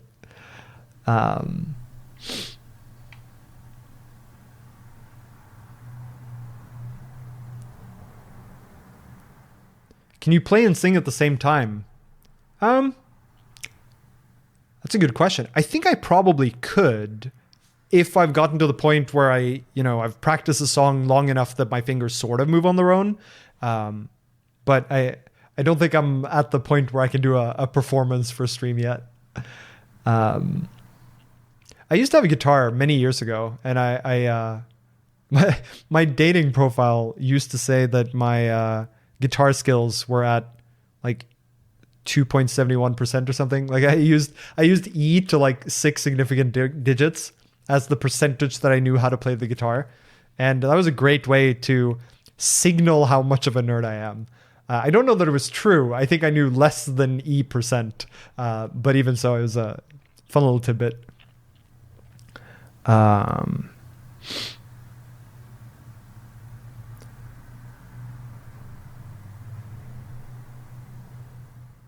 And yeah, the bread I bake is sourdough. I have a yeast that I made from nothing, from air, from thin air. Let's see. All right, let's move to the next one. What is your advice for an undergrad student of computer science, like working on resume and stuff, to get admission from institutes like MIT? What do universities focus on in the application process? Okay, so given that you are currently an undergrad, this suggests that you're applying for grad school. And I think I have, let's go with 3 pieces of advice. My partner recently noticed that I do this a lot, where I explain how many enumerations there are or facets there are to my answer, and then I enumerate them. And I have started noticing that I do this way more. Like there are 3 things. First, and I'm going to do the same thing here. So the first thing I would say is think really hard about whether you want to get into grad school. I don't think it's a bad choice, but I do think it's grad school is a big commitment. It's a big opportunity cost, and it has the potential to be miserable. It also has the potential to be great, but it really depends on whether you find or whether you have an area that you truly care about enough that you can dedicate, X years of your life to and do very little else. You're going to be burned out at the end about the thing that you ended up working on. And there are many alternate avenues to going into grad school. The opportunity cost is not just the cost of university, at least in the US. It's also that you're not working in industry. So you're not, making the salary of working in industry, but you're also not building up industry experience, which means that when you start work, X years down the line, you'll be at a relative disadvantage because academic experience doesn't really count as much in industry. So first bit here is, do you actually want to go to grad school? Second one is, the more prestige universities, at least my impression is, care a lot about recommendation letters. And in particular, they care about what the recommendation says about you. And I don't mean that in the sense of what words are on the page, but what information about you can they extract from that recommendation? And a big part of that is who wrote the recommendation. Is this a person that they know? Is it a person they know of? Is it a person that if they look them up, they understand that this person has, let's say, some amount of integrity or understanding or knowledge that's relevant to what they're writing? And the reason I say this is partially from, just conversations with professors over the years. But it's also my own experience because I applied to MIT several times, both for undergrad and grad school. And the time I got in was when my recommendation letters were from professors that were relatively well known. And I don't mean that in the sense of famous, but just in the sense of they were professors at an established university in the UK. They had published papers in conferences that are well known within the systems field. And so in general, when they give a recommendation, it carries some amount of weight and trustworthiness. So I think even if someone entirely unknown wrote the exact same words, it wouldn't have the same impact. And I think having solid recommendations, reliable recommendations is very valuable. It's more valuable than your sort of grades, your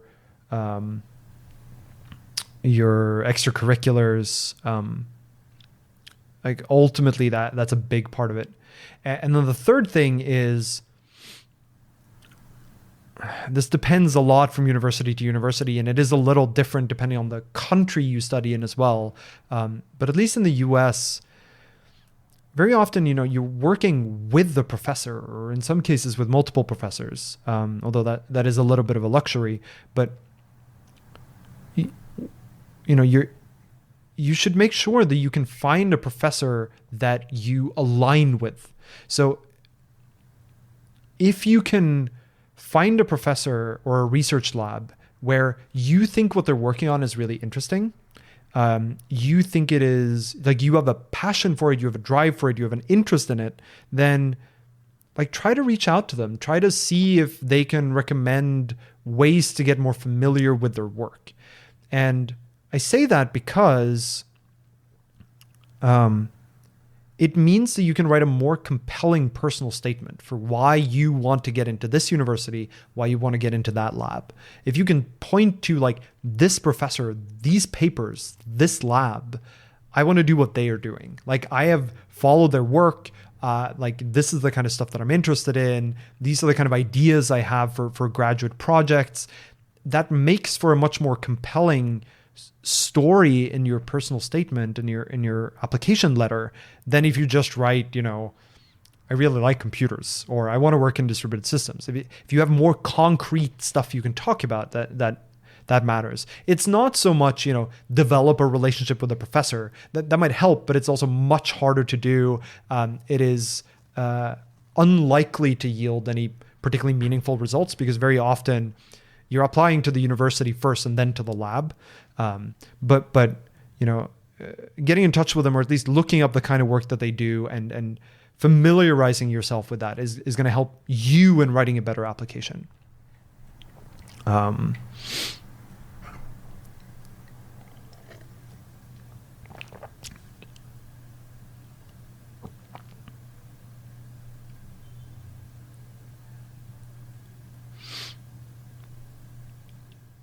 Are there follow-up questions on this one? Otherwise, I'll move on.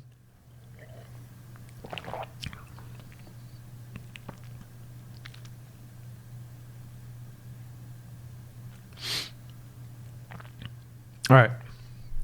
Next question.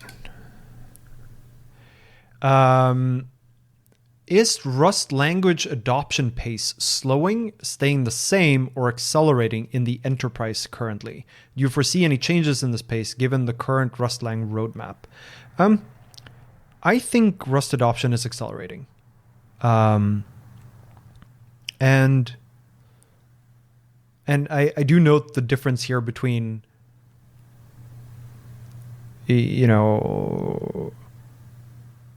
accelerating and momentum, that it's not just that Rust is Rust has a certain amount of momentum, and therefore it's growing. But I think the rate of adoption is also going up.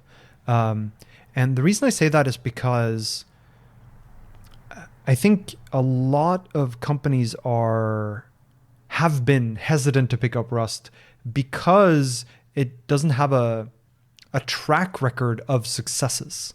And I think what we've seen is that track record is starting to become more established. More companies are announcing that they're using Rust. More companies are announcing gains from using Rust or switching to Rust. More companies are investing in Rust and doing so publicly. That in turn builds confidence that Rust is around to stay, which reduces the perceived risk of the language, which means more companies are willing to step up and try it for themselves. I don't know how long we're going to see that rate increase go, but that's certainly the impression that I have from the industry as a whole, that I think the rate of adoption is going up.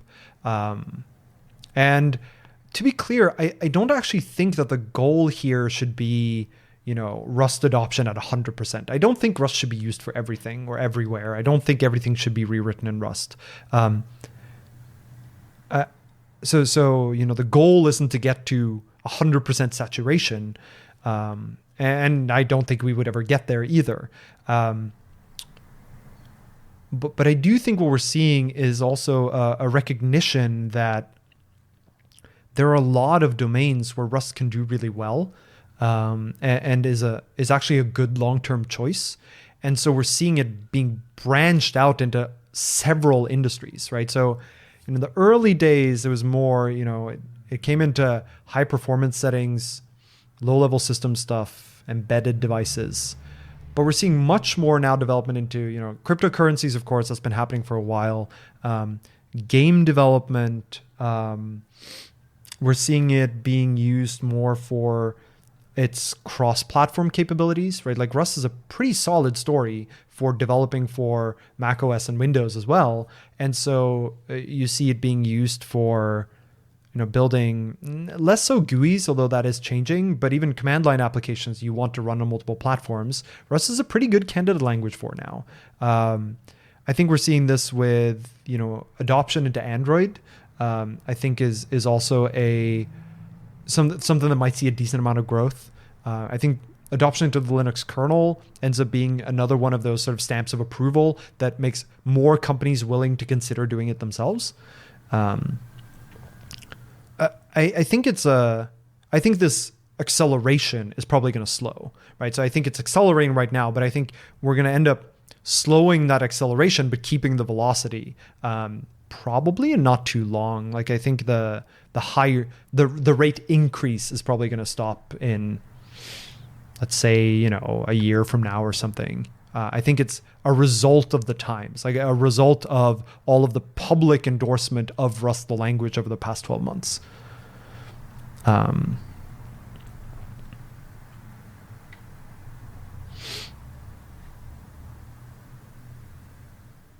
you talk about Rust adoption at AWS? This gets into, I don't want to say murky waters, but it gets into me having to make a judgment call about what things I am and am not allowed to say that Amazon is doing. So I'm not going to go too deep into that. What I will say is my job at Amazon is encouraging Rust adoption, not, at all costs, but just advocating for where appropriate, and also making the Rust experience the best that it can be internally. And that's going very well. In general, I think the Rust experience at Amazon is a very good one. And, the fact that there's been this investment in making the experience of using Rust a good one is indicative that the company certainly believes in the language, right? Like that's what I take from that decision to invest in the developer experience. All right. Would you rather fly in a plane written with Rust software in it versus, let's say, Ada software or Lisp-like language like Clojure?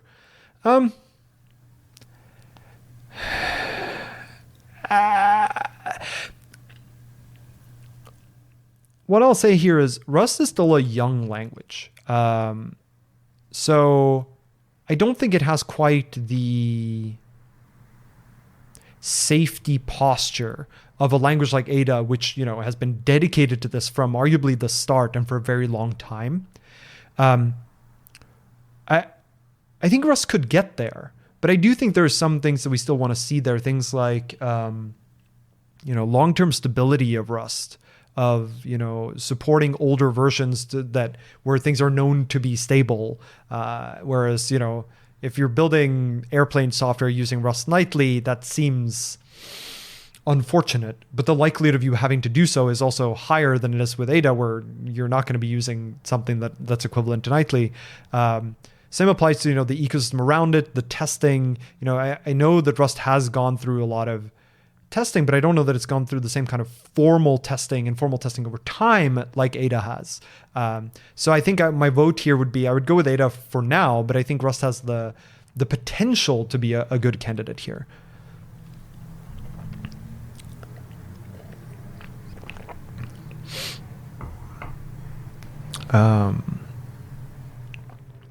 Would you deliver packages with drones running firmware written in Rust?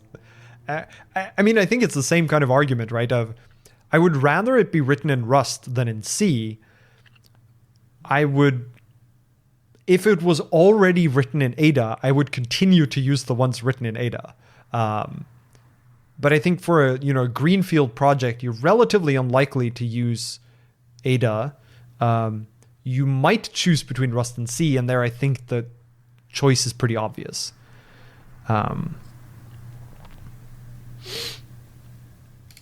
What are your favorite podcasts? Oh, let's see. Let me open my podcast app here. Let's see.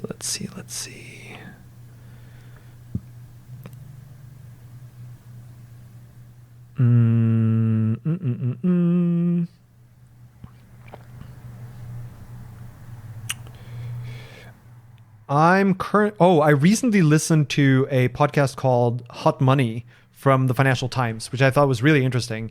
It's a documentary podcast about the finance behind the porn industry. I thought it was a really interesting thing to listen to. I think, that there was a lot of stuff I didn't know and thought was fascinating. Freakonomics Radio is fantastic. I think I've listened to every episode. It's great if you haven't listened to it. There's a podcast called You Are Not So Smart. So to explain what Freakonomics is first, before I move on. Freakonomics there's a book called Freakonomics, which was about, I don't know how best to describe it.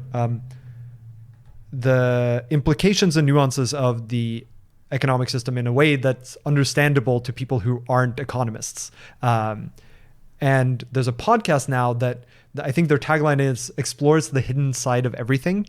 And it's essentially, they go into really interesting questions like, how do we measure whether working from home works well or not?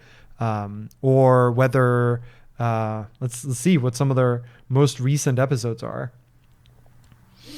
Has globalization failed? Nuclear power isn't perfect. Is it good enough? Should public transit be free?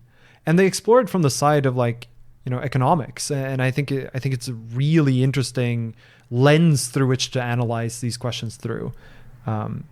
You Are Not So Smart is a podcast about social psychology. And it's sort of taking, I really like the format where the person who runs the podcast basically interviews experts in different fields of social psychology and tries to get at, not just what are these phenomena that we have observed in humans and human behaviors and human thinking, but also what implications do they have for how you live your life and for how we interact with people in our lives. Stuff You Should Know is a very widely known, so I'm going to skip over talking about that too much. Let's see, what else do I have? There was a podcast called Constitutional, which I thought was really interesting. It was sort of single season podcast on the First Amendment in the US and related topics that I thought was, it's great. It's from the Washington Post, I think. Similarly, there's also, oh no, sorry, it's about, that one is about the Constitution. There's one called Make No Law, which is about the First Amendment and some of the implications and non-implications of the First Amendment, which is from the Legal Talk Network. It's a podcast that's sadly stopped now. At least they haven't published episodes in a long time, called Playing for Fun, which was two people talking about, like, they're not really video game reviews as much as they are, let's talk about all the things that we're excited about in video games. Let's not talk about all the things that they do poorly, but the things that make us happy, make us feel engaged by video games. And I really hope they come back and make more. I think those are some of the top contenders. Not Another D&D podcast is also great. I particularly like the first campaign. They've done, I think they're on campaign 3 now. And for me, nothing beats the first campaign. But it's a really fun podcast to listen to. It's similar to other, narrative D&D podcasts where they sort of play live, like Critical Role and such. But I like this one a lot. I've also found Intelligence Squared pretty interesting. They do a lot of debates on all sorts of political, social, economic questions, and it's fascinating to hear, actual debate, like debate format debates as well on these topics. I'll stop there, and I'll also, of course, shout out Rotation Station, which is also fun. Let's see.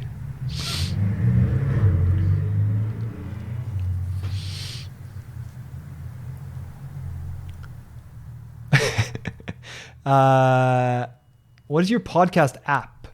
Oh, I use one called Pocket Casts, which I've been super happy with. I've used it for years.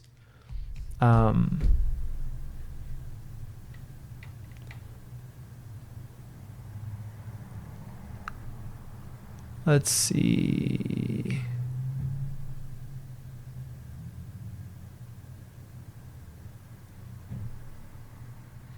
Okay. I think that's a good place to move on to the next. Let me also put the Q&A link in chat again in case you want to put more. I see there's more questions in chat that should go there. Anything that's a different topic than what I'm currently talking about, I'll put in there so that I try to give everyone a fair chance to get their question answered. You mentioned you don't enjoy LA and that you'd like to move in a couple of years. What stops you from moving now? Nothing really stops me from moving now anymore. In fact, my plan is to probably move next year. I don't know exactly when. I think it's relatively likely that I'll end up moving to Norway with my partner probably towards the summer of next year.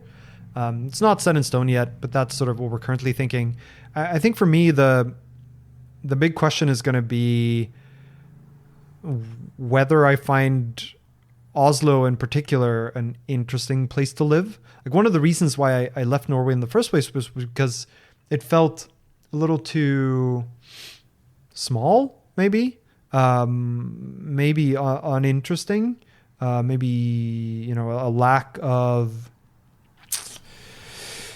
not necessarily diversity, but diversification. And over the past 10 years, Oslo has changed a lot. There's been a lot more, influx of people from all over doing many interesting things. A lot of more businesses that have popped up. The city has grown a fair amount. And so I'm excited to see whether now it is a place where I will find that I have an interesting life. And I'm also curious to see whether my partner, who's from the US, whether she will, enjoy living in Norway. It's not for everyone. It is colder during the winter. There's less light during the winter, but it's also, a country that is a very pleasant place to live. And, summers are very nice there. And then you have, daylight throughout part of the night. Winters are cold, yes, but they're also very cozy. And so, I'm hoping that we both end up enjoying it. If we don't, if we stay there for a year and then decide that, this is not for us, we want to try somewhere else, we would probably go to London and try that for, a year and see whether that's a better candidate. We've both lived in London a little bit before and enjoyed it immensely. But, since Brexit, it's become a much less attractive place to move. So, the list of good options is not as long as I would like it to be. There are other places in Europe too that I've considered. It's a little, it depends on our tolerance for moving somewhere where English is not the primary language, or, Norwegian because I know Norwegian. But like the Netherlands is a place that I've looked at a bunch before. Germany, Spain, I think there are other candidates, but certainly I think for us, Norway and the UK are pretty high on that list. And there's a question here of, are you going to continue working from AWS from Norway? I think so. I have been thinking about whether, when I move, is that a good time to, let's say, reevaluate my options, right? Because when I was initially looking for work after I graduated, first of all, I was in a different, place in life, but also there were a lot of companies that I couldn't work for because they were based in Europe and couldn't sponsor a visa in the US. So now, if I move to Europe again, suddenly there are a lot more candidates for companies that I could work for. At the same time, it's not ideal to do such a long move and also be switching your job at the same time. So I'll see what I do, but I think there's a decent chance that I'll continue working for AWS as I move. And then, I'll see down the line whether there's then a better chance to make a change or even to, try full time for teaching in open source. We'll see. I don't really have an answer there. Yeah, I've had people recommend that I move to Madrid, to Barcelona. That would be pretty fun too. What are your problems with LA? Oh, I despise LA. Let's see if I can summarize the top three. First of all, it's a desert. It's dry. It's always sunny and it's always warm, and I'm used to cold. I like seasons. I want there to be snow and rain. That makes me happy. I like darkness sometimes. I want clouds. I miss not being in this climate. Everything here is dry. There aren't really forests. There's not water. There's not really mountains. I know you can drive to those things, but that's different.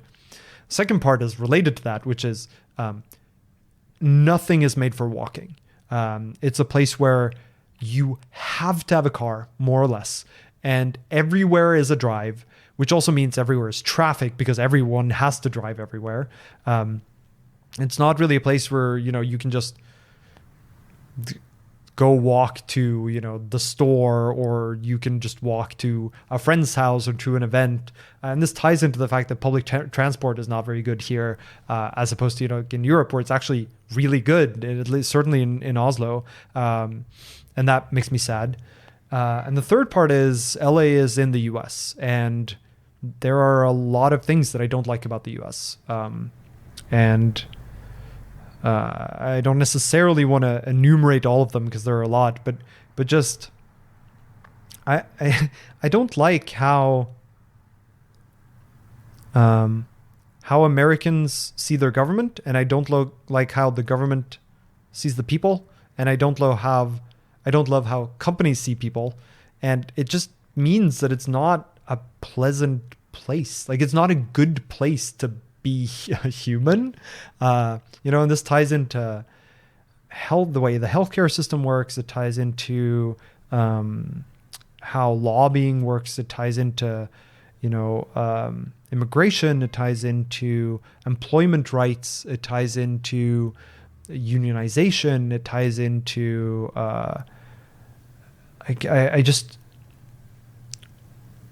it's not. What's the right word here?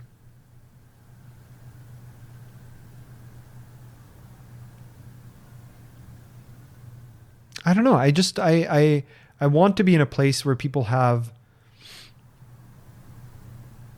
where people have more rights. It's the best way I can summarize it. And I mean, there are upsides to the US too, but there are upsides that I think I'm willing to compromise on, right? So the upsides are things like, wages are certainly in my sector, wages are much higher here. Like, I think the pay cut to move into to Europe would probably be, closer to 50%. Like, it's pretty bizarre how much the pay cut would be. It varies by level, varies by industry, but like, it's a pretty significant cut. There's a lot of tech companies here. Like if, given that that's the sector I'm in, working here means that you get a lot of the big opportunities. Like, this is where they happen. And if you're not here, you're going to be more distance from them. You're going to have less of an opportunity to be involved in those opportunities. But I don't think those are worth it for me. Come back to Australia. I really like Australia, actually. And I think I would really like New Zealand too. The big problem for me is they're too far away. I don't think it's. I think it's too costly to live that far away, socially, not economically.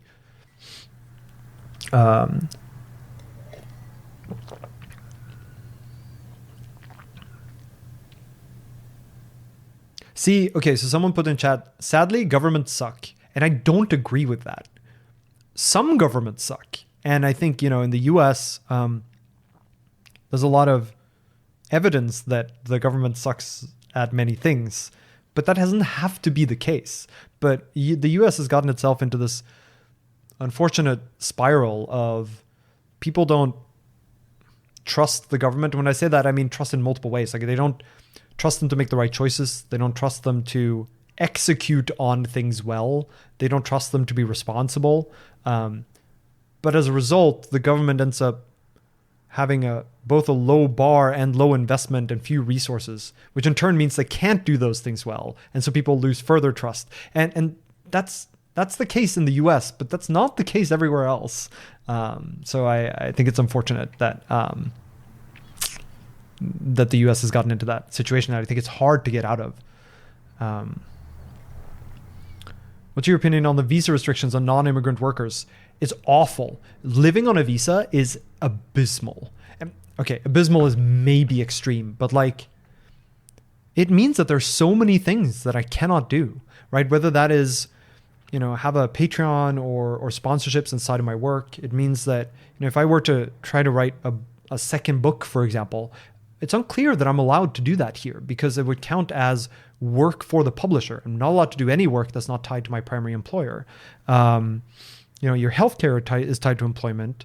It's not really visa related, but it means that you have such a strong dependence on your employer that you have to be much more willing to compromise with them because you can't, like, first of all, they can fire you on the day, in which case you also lose your health insurance on the day. But because they are your visa sponsor, it also means that you need to get a job very quickly after, or you have to leave the country. And like, picking up and leaving is not trivial. So it's not a good situation to be in. And this is going to be the case other places in the world too. Like, the UK has somewhat similar limitations, although I think there are some exceptions that maybe I could make use of. But in general, working on a visa is not nice.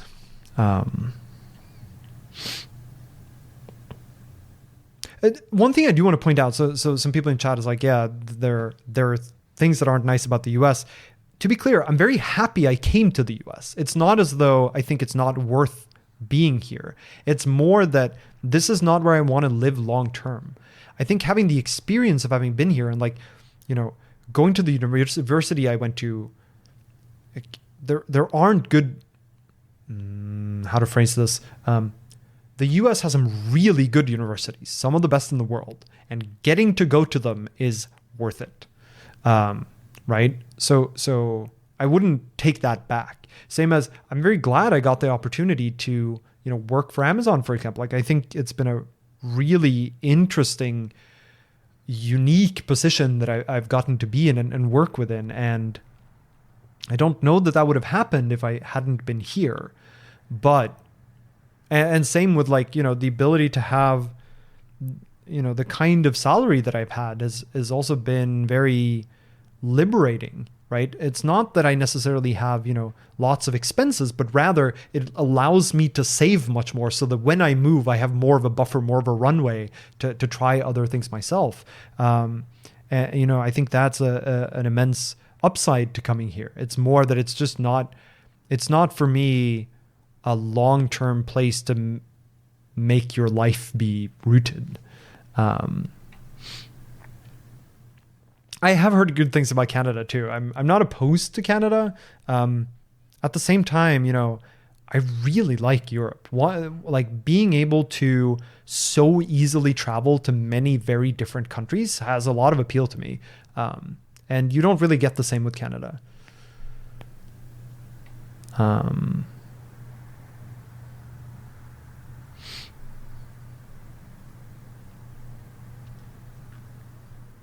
Won't your partner face the same challenges in Europe if she's from the US?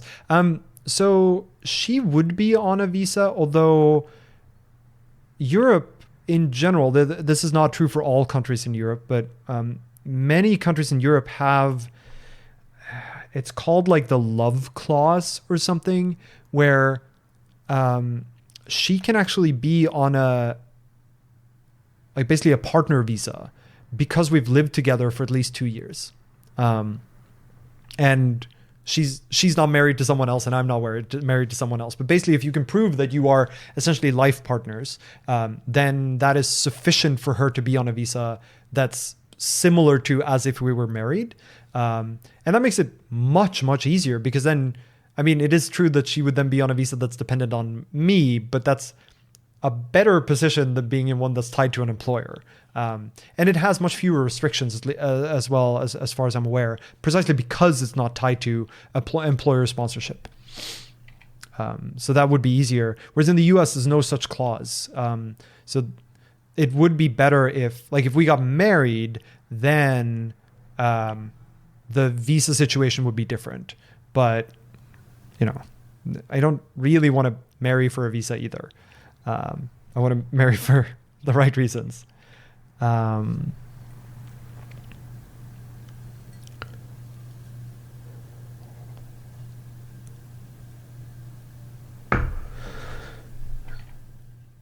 right.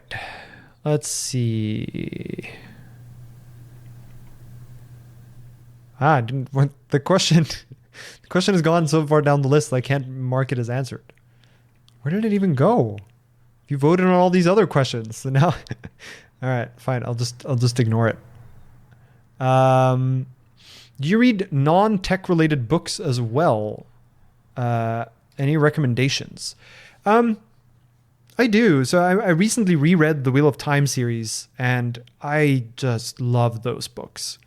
I think the series that's come out now is fine. It seems okay. But the books, I love them.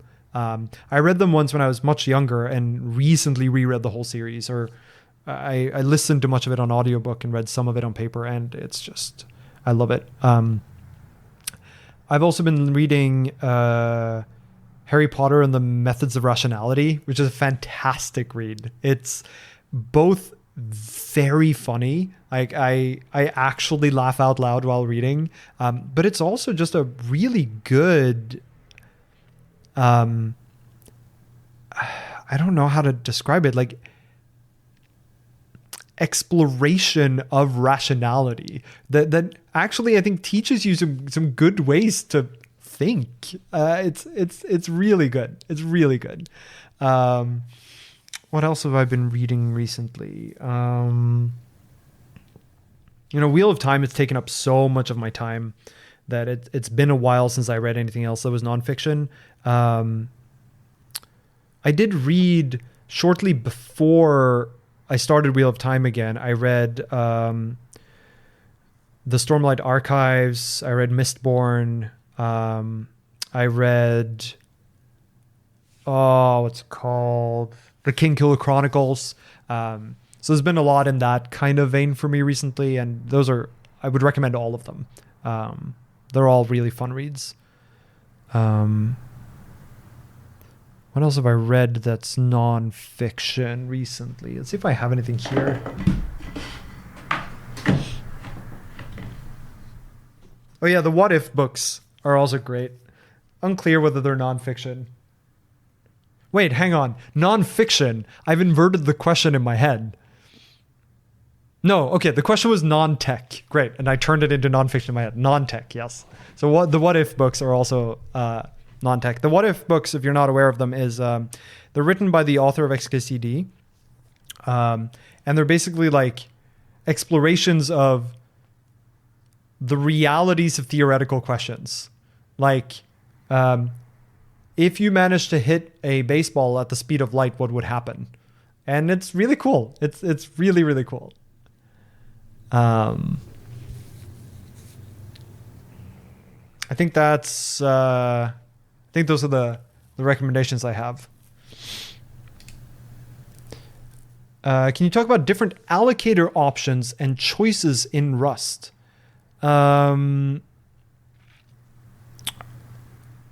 I don't have a lot to say here. So the allocators that are generally available to you are, the system allocator, gemmalloc, and mimmalloc. And there's also stuff like bumpalo, like allocators that are more like arena allocators. I remember when I worked on Noria, I actually found a decent amount of speed up from using the system allocator instead of jmalloc, and I'm trying to remember why. I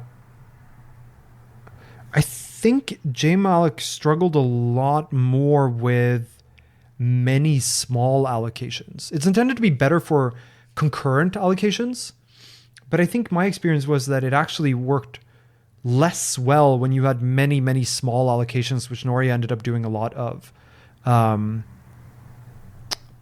But that's ages ago, and I haven't really experimented much with it afterwards. I think it's one of those things where use benchmarks to convince me why you want to switch away from the default, right? Like the system allocator is generally what you should use unless you have solid benchmarks with real world workloads that demonstrate a measurable, reliable, stable, significant impact on your benchmark outputs. And if you can't, then don't do it. Like it's just not worth the additional complexity, the annoyances and debugging. Like just use the standard. Arena allocators, I think, are a more clear win choice for the use cases where they're convenient, right? So for things like, game programming, for example, where you would do, a lot of allocations for one frame, and then you're going to deallocate all of them at once, then having the ability to just, do a huge set of allocations and then just deallocate them all at once is pretty valuable. It does assume a little bit that you don't have to run destructors and stuff. So there is some complexity there. But it's not something I know I can speak to in a lot of, significant detail.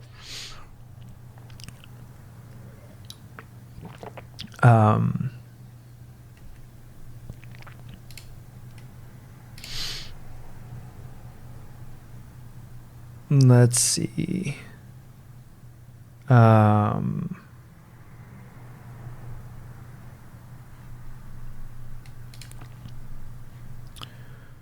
Soon starting my first software engineering job and feeling kind of anxious, nervous about it. Any tips for the first weeks or months? Oh, this is hard to say without knowing the company, because different companies have very different, shall we say, expectations for people who start. My first bit of advice would be don't be nervous. And it sounds silly, right? But at least at Amazon, my experience has been that you're not really expected to be productive for a while in the beginning, because there is so much to get to grips with. That's internal stuff, like not stuff you could have already known, but just you have to like understand how the internal infrastructure works, how the internal code works, how to even write code internally and get everything set up. And so you have a fair amount of time for that, soft onboarding ramp, where you get used to what it's like internally.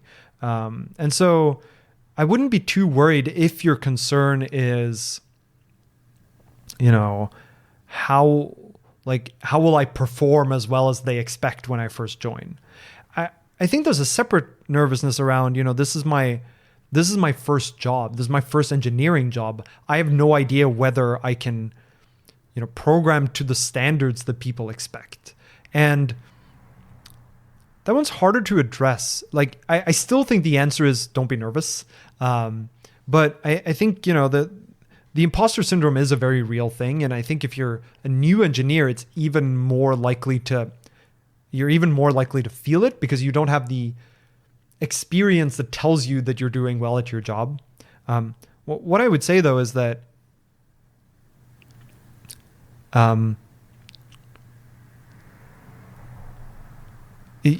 don't focus too much on whether other people think you're doing a good job.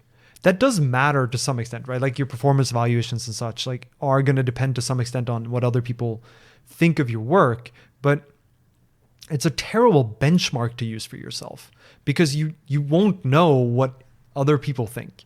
And instead, focus on making sure you think you do a good job. And also focus on what you think is the right thing for you to work on. Like if you get into a job and you feel yourself, procrastinating all the time, that's an indicator that you're not working on the right thing. And that might be you're in the wrong job, but it doesn't mean that you're a bad engineer, right? It doesn't mean that you're bad at writing software. It might just be that this isn't the right position for you. And, I think there's a real concern when you're first starting out. And I think this applies equally well later on in your career, that you end up undercounting your own contributions, or setting too high of a bar for yourself. And as a result, you overwork because you feel like you have to compensate, even though no one actually told you that you had to compensate, but you feel that way. Maybe because you aren't that interested in the work, so you feel like you're slacking off, but then you feel like you have to catch up because you feel like you were slacking off. And it's this vicious cycle where you burn out, you feel unproductive, you feel like you're not doing well, even though there isn't actually any evidence to demonstrate that is the case. And so I think, be very mindful of the fact that your job is a job. It is not you. It's not your personality. It's not your value as a human, right? It is a job. But also try to find a job that you enjoy, because then much of that nervousness is going to go away, because as you start working on it, you feel that you're working on things that you enjoy doing. And if that's the case, you worry much less about, whether I'm engineering good.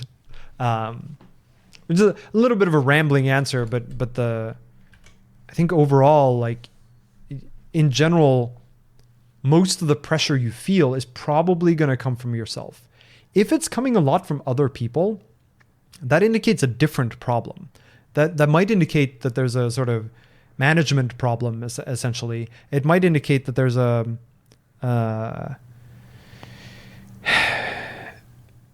mismatch between how you want to work and what how the company wants you to work, which might indicate that this is not the right position for you. But it should be a pretty... it should take a lot of evidence for you to actually be like concluding that you're not doing a good job as an engineer. Like focus on what measurable evidence you have for that being the case. And in general, that won't be the situation. There'll be something else that the problem is.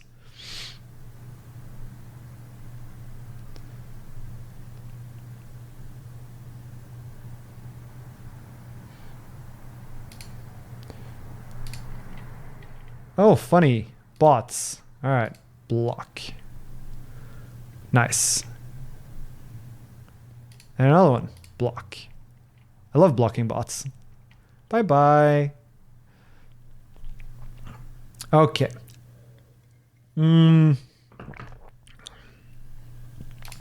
Let's see.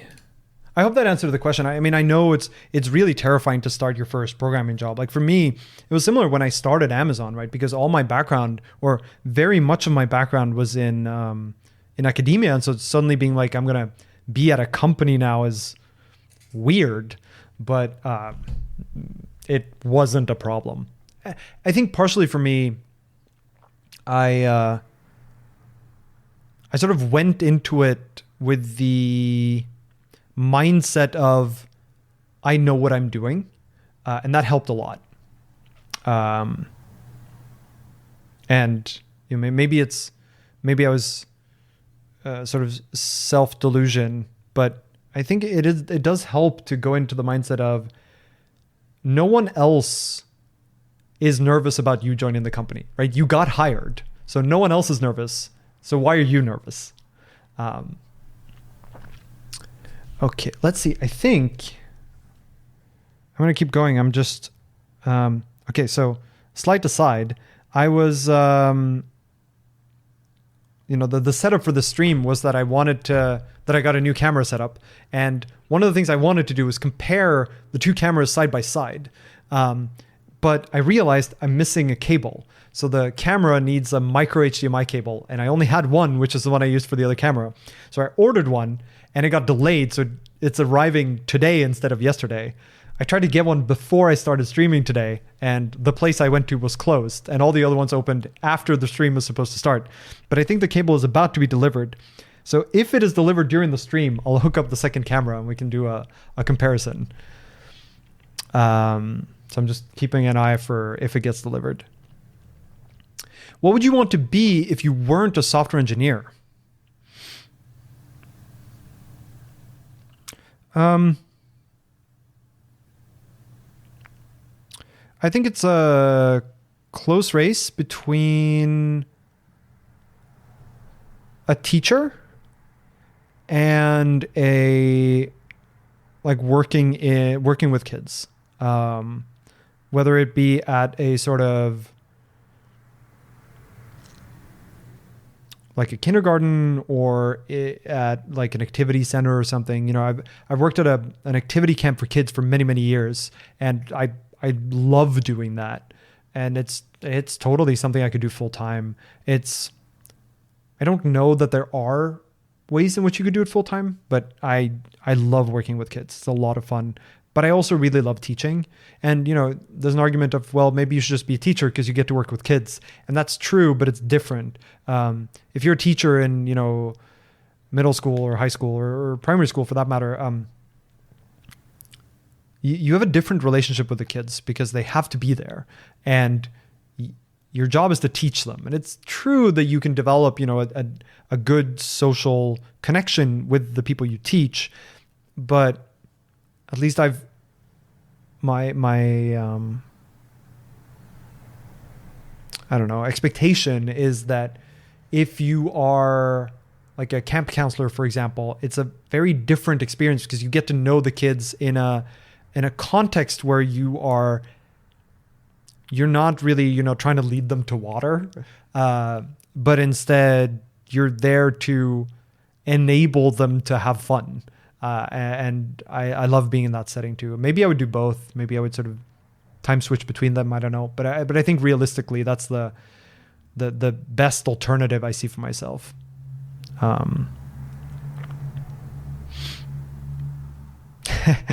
Yeah, someone in chat knows the name of the camp I work at. It's great. It's been so much fun. I think I would work there for the rest of my life if the kids wouldn't find it super weird for like if I'm 60 years old and still, you know, working at an activity camp for 8 to 15-year-olds. All right, let's see. What do you think about Ensemble mob pair programming versus alone programming with code reviews? I think they both have a really good place. I wouldn't want to do just one or the other. I don't really do, more than one programming very much at work. It happens every now and again, where, especially if I or a colleague have run into just some hairy bug or something where we're just like burnt out trying to figure out why something isn't working.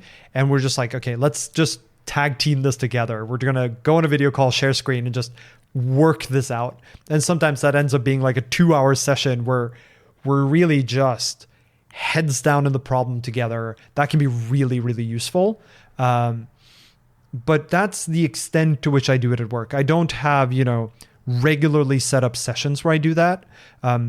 But I do get a lot of experience that actually with the streams that I do, which are a little different, right? Because I'm not on a video call with anyone, but it feels like Ensemble programming kind of, or mob programming when I'm working with chat, right? Because for the implementation, not so much for Crust of Rust, because that's more teaching, but for the implementation streams, like we're really building and designing an implementation together.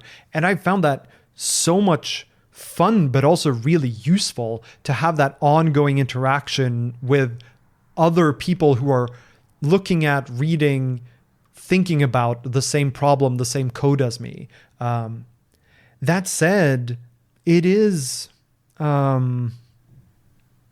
slower.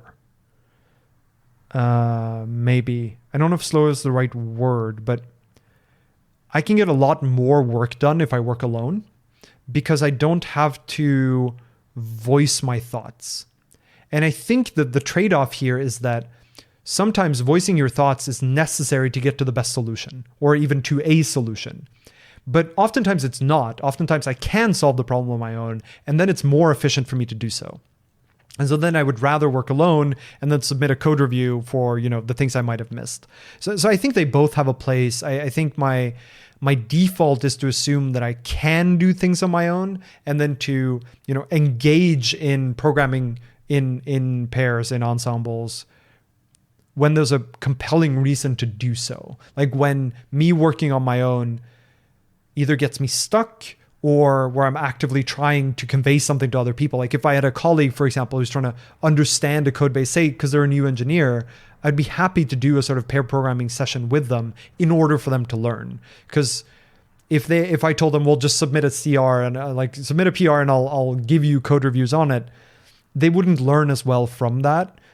So I think for teaching purposes, pair programming works really well. For getting unstuck, it works really well. But for everyday programming, I like working alone.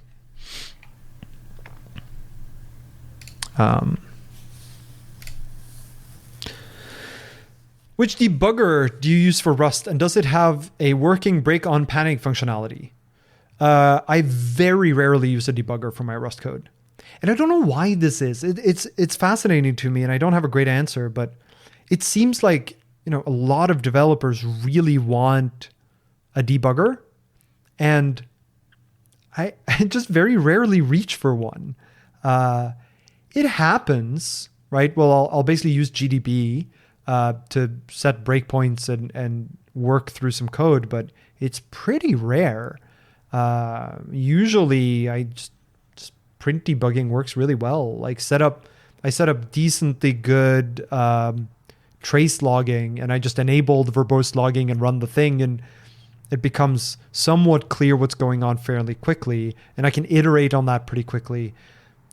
It could be that I just, I haven't experienced just how good it can be, how tight you can get the cycle with breakpoint debugging, but it's just not really been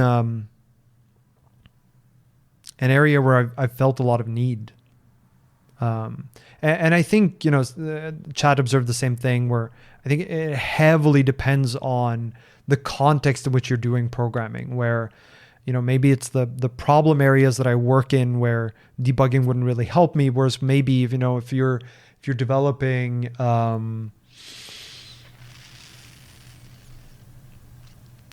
I don't know, if you're doing algorithmic development, maybe like you're actually implementing an algorithm and you really need to trace through the individual steps and see how values change over time. Or maybe if you have a particularly complex service stack where it's like there's a bunch of code that you don't control, and so you can't really instrument it with print lines and stuff very easily, but that's where the bugs are, so you need GDB to get into there.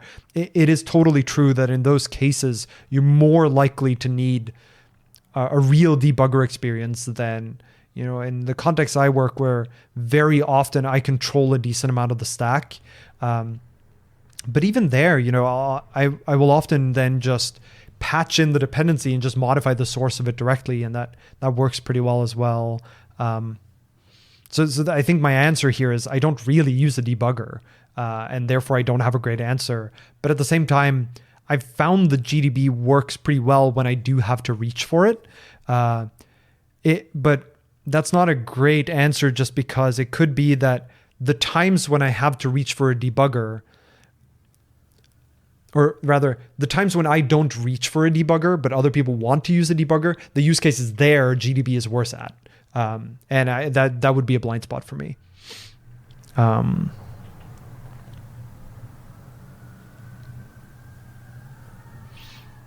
It could also be that it's a matter of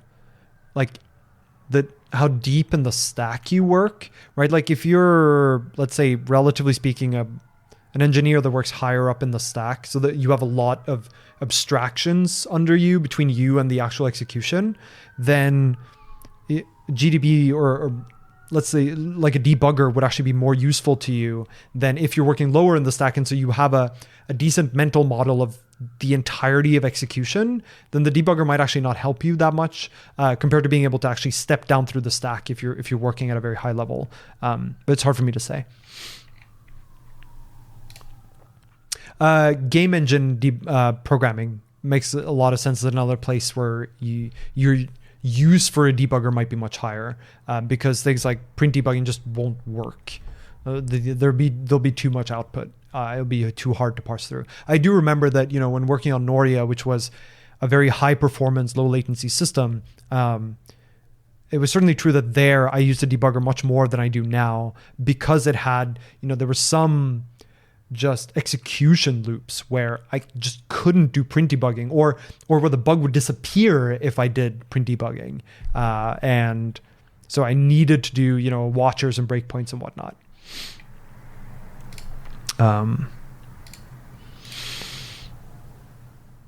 After you finished your undergraduate degree, why did you go for the academic path? What is your thinking behind that?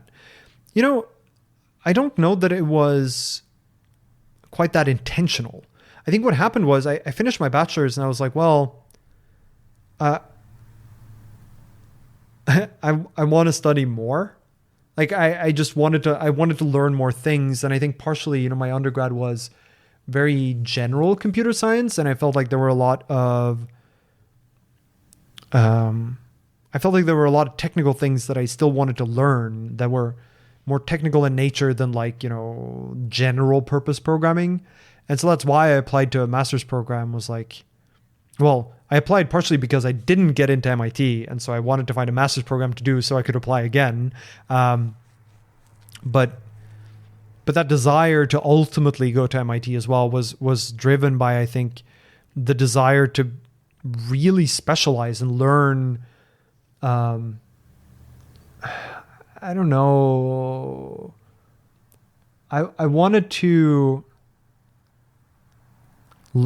learn everything there was to learn. Like I think I have a real hunger for learning, and academia is sort of designed for that. And so it felt like a very natural course to just keep on going in the track that I was in. And I didn't really feel a strong pull towards working in industry. It just didn't. That didn't seem like a particularly compelling path to me. I think that changed over the course of the PhD, just because I felt like, okay, I really have learned a lot of specialization now, and now I want to see the practical applications of that work, because during your PhD, you do end up with a very academic focus. And for me, at least, that was frustrating because I felt like, there's a lot of cool research here, but it doesn't matter if it's not practical. And therefore, I wanted to I felt more of that need, that drive, that desire to go into industry and work more on the practical applications of that kind of work. I think one thing the academic track gave me a lot of, which I appreciated a lot, was the freedom to choose what you work on. Like in industry, you're very constrained, right? You need to work on things that matter to the business. And, there can be a decent amount of freedom in that too. A lot of things might matter to the business, but, during the PhD program, especially, I had so much freedom to just work on things I thought were interesting, things I thought had the opportunity to have interesting questions in them. I got to do a lot of work in open source. That's when I got to start doing streams, because I had the time, frankly, and the lack of constraints on what I could spend my workday on. And so I think a lot of my my set of side projects essentially came from being in academia, and therefore having that leeway, that time, that flexibility to branch out. Are PhDs funded in the US, or did you need to pay for it? It varies heavily from university to university. At MIT, it was paid for. So the paid for is with a bunch of asterisks. Basically, every semester you can either be a research assistant for a professor or a lab, and then they basically pay you a stipend, or you can work as a teaching assistant for a class, and MIT pays you the same stipend amount. Or you can be on like a scholarship from, one of the science foundations, for example, in the US. For me, it worked out pretty well. I was a teaching assistant for many semesters, many more than are required, because I think it's really fun to teach. But there were also several semesters where I was just a research assistant for the professor who was my advisor, and the research I was doing was my own work. So it just worked out really well. But that's not the case for every PhD program in the US, or I think globally, where it can be pretty hard to gather the funds to get that flexibility in the first place, because you're basically accumulating debt while working this up. It's a little different in many European countries, for example, where that education is free. My sense, though, is that the PhD programs in Europe in particular are a little bit different than the ones in the US, where they're more focused on a set track.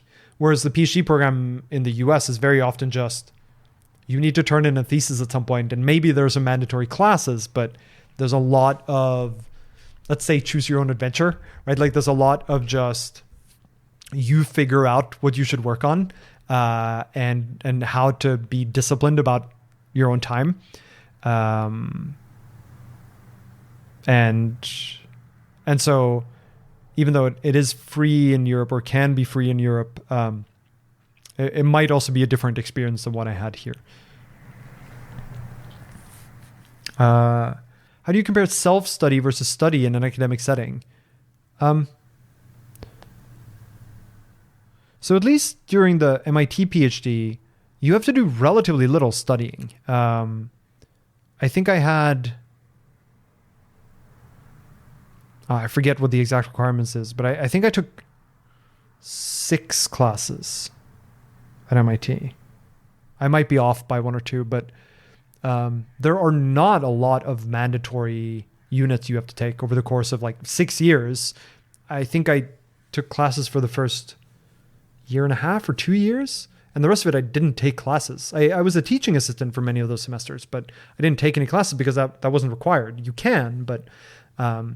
So really a lot of it was, figuring out what should I be working on, what should I be learning, and going to learn those things on your own. So there's a lot of self-study, but that varies from university to university too. I think at Berkeley, for example, you take a lot more classes that are, required or you need to take them in order to graduate. And, I liked the freedom that I got, but it also requires a lot more self-discipline, so that you don't end up just not doing work, and so it takes forever you to graduate. You still working on the topics related to your PhD research? No, I'm not. In fact, the work at Amazon that I do is completely unrelated to my PhD work. It's like my PhD work was on a fast database, and my work now is on developer experience tooling. It's very, very different. I did co-found a company called ReadySet that is basically building a commercial version of Noria of my PhD thesis work. But I'm only involved in that company in that I was a co-founder on it. I don't work for the company.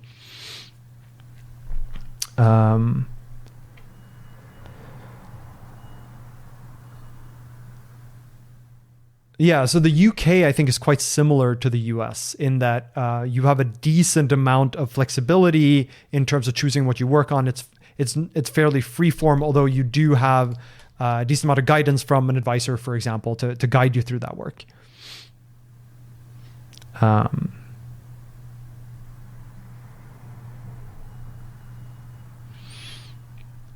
right.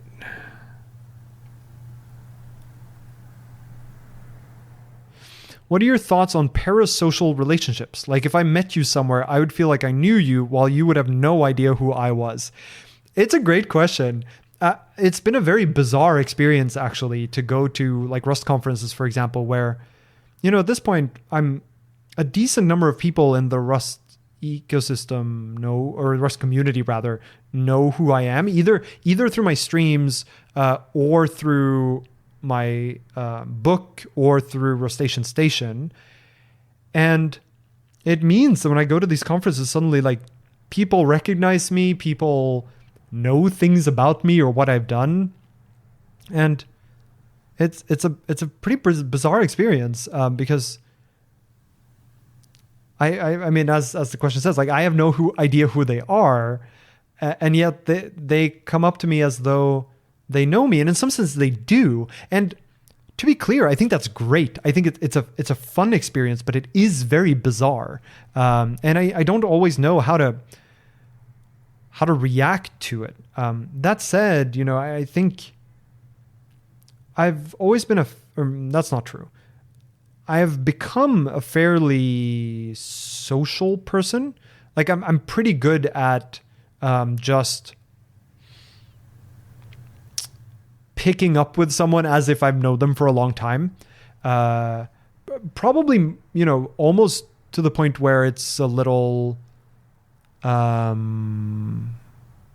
almost said too much, but it depends on the culture you're in. But certainly, like I have very few, barriers on what I will talk to people about. And so if people, I will just not have filters on what topics are appropriate for conversation necessarily. And in this particular case, that actually ends up being pretty useful because it means that when people approach me as though they know me, I'll just sort of respond in kind because that is generally how I interact with people. But yeah, it has been a very weird experience of that kind of starting from different points in the relationship, in the conversation.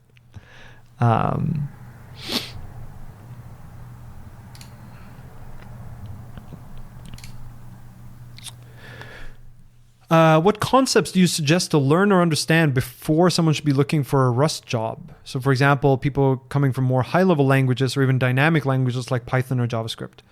I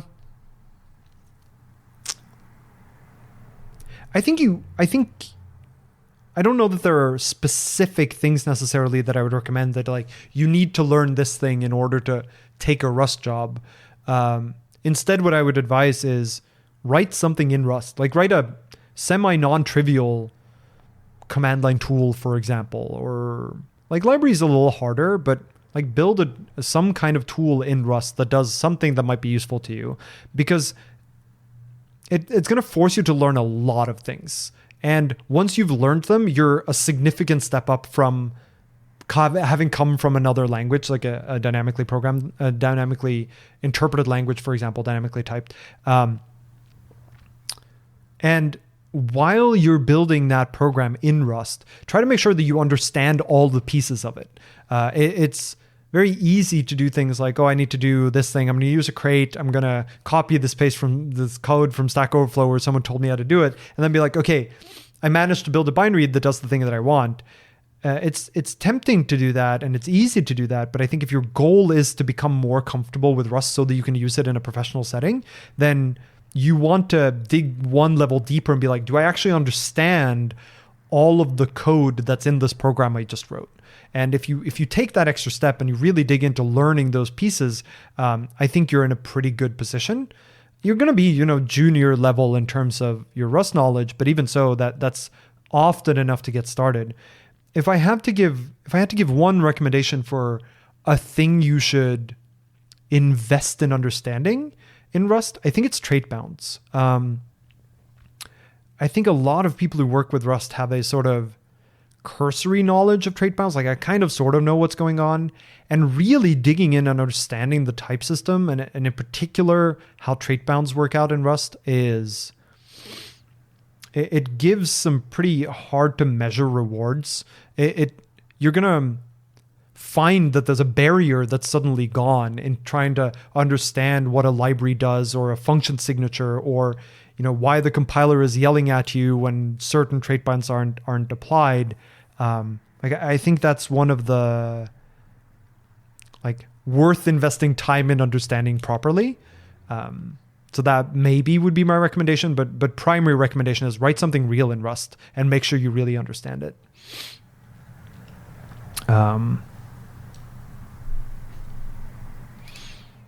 What made you choose MIT? This one is funny because I think I chose MIT when I was like a child. I think when I was 13, 14 maybe, I decided that I wanted to go to MIT. And, as like a kid in Norway, I had no idea what the implications of such a statement was because I didn't know that was difficult. I didn't know that MIT was going to be both hard to get into, but also, demanding to be in. I just saw that a lot of the cool things that I saw and read about and learned came out of MIT and was like, I want to be there. And so that became my sort of long-term goal, semi-accidentally and without understanding that was a long road to start down. And, as I got closer to making that goal a reality, which was really, when I ultimately got accepted to MIT, it was after finishing my master's degree in the UK. And at that point, I got into MIT, Berkeley, Stanford, Harvard, and University of Washington. And at that point, the choice became very real, I think maybe almost for the first time where, I actually have to choose between these that are, all very high quality choices. And like when the question says, what made you choose MIT? It's more of it depends where in the process you ask, because early on it was, MIT does really cool, interesting work. I want to be in that environment. Later on, it was, why do I choose MIT compared to other similar alternatives? And there, the choice for me came down to, I think ultimately I came down to University of Washington, Berkeley, or MIT. I eliminated University of Washington at the time because their computer science department was still relatively small, and I wasn't confident enough in which topic I cared the most about, that I wasn't confident enough that I wouldn't change my mind about which subfield I wanted to be in. And because the UW computer science department was relatively small, they had really good experts in certain things. But I was worried that even though they had experts in the things I was currently super interested in, if my interest changed, there might not be experts in the adjacent fields. I eliminated, and then it came down to Berkeley and MIT. And for me, that became a choice, apparently or seemingly, between Berkeley being more social, perhaps, and MIT having technical ideas that resonated more with me. It seemed like more interesting technical topics for me. And between those two, I figured, I'm going to work on this for 6 years. It's more important to me that the technical problems are interesting. And then I can always make the social stuff work out than the other way around. And so therefore I went with MIT.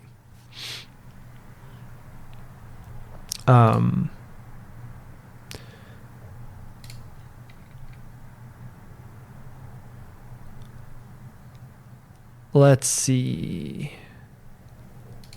What do you think of Elon Musk? Do you plan on quitting Twitter?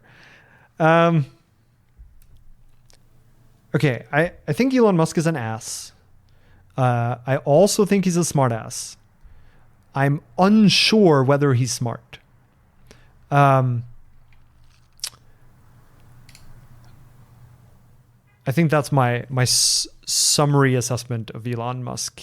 In terms of planning to quit Twitter, that's tougher because I think Twitter does give me a lot of value, not just in terms of a lot of people are on there, so it's easy to reach many people, and it's a format that I like decently well, but also because there are many people there, over the years I've accumulated, I think, a pretty good set of people that I follow, so that I get a lot of value out of reading my Twitter timeline stream, and it's hard to replicate that elsewhere. But at the same time, I don't know how long Twitter is going to remain a good place to be. So one of the things I've thought about is to make Twitter sort of read-only for me. So move to another platform in terms of where I would post things, where I would write, and then still consume things from Twitter. But that raises other questions like, it feels unnatural to see a tweet and want to respond to it, but respond on a different platform. Because then the author of that thing won't see the thing I post. I can post a link to it on there, but then that gets weird too, because what if they reply to the link? Or if I see something interesting on Twitter, do I share the link to it on this other platform and then have people that means that I'm no longer, signal boosting in quite the same way, right? Ideally, I want to give attribution to the author and have the author get, likes and retweets and follows and whatnot. But if they're on a different platform, that gets a little weird. Whereas if I retweet it sort of directly gets the attribution of the author. So there are a bunch of open questions there, and even things like, which alternative platform is the one that I would want to switch to. I've been on Mastodon for a while, and I keep forgetting that I have one. I keep forgetting to put things there, and multi-posting is really inconvenient. And not just, I could automate it, but it's also just, it means that I have to monitor multiple places where replies come back. It means that I have to cater to multiple different limitations on, how long can a tweet be? How is it presented? It's awkward to post to many places. And so then the question becomes, should I just pick one? And whether that be, Mastodon or co-host or something else, if I'm just on one platform, that might help with that problem. But suddenly that means, anyone who's on the other platforms is now not connected. They would have to move to that platform to get what I write, but it would solve the problem of having to split my attention too many ways. I don't have an answer. I think quitting Twitter right now is not something I'm going to do, but I do think that I will sort of soft move to something, and I'd have to figure out what that transition plan looks like. And it's also the question of, I would want to make sure that the thing I move to is more sustainable. There's an argument to Patreon could be that thing, right? I could move to a platform that is also the place where I would post, content that is limited to people who pay, for example. But I don't love that model either. Patreon is also not a great social platform. So I don't know where I would go instead is sort of part of the question here, right?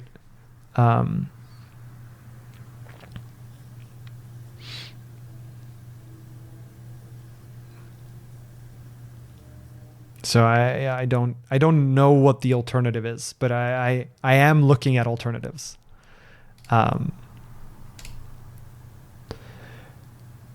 Oh, was my thing delivered? Was the cable delivered? It's outside right now. As I might be able to. That means I might be able to show the second camera before I end the stream, because I think we're getting towards the end here.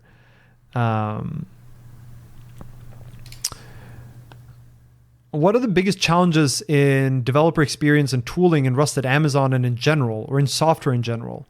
It's a very broad question. I think the challenge of the developer experience at companies, and this is not just Amazon, I suspect this is the case at other companies as well, is that for internal development, you have a bunch of additional restrictions, you have a bunch of additional rules you have to follow, you have a bunch of different integration requirements for like internal systems that do, provenance tracking or reporting or compliance or whatnot that your developer tooling needs to integrate with.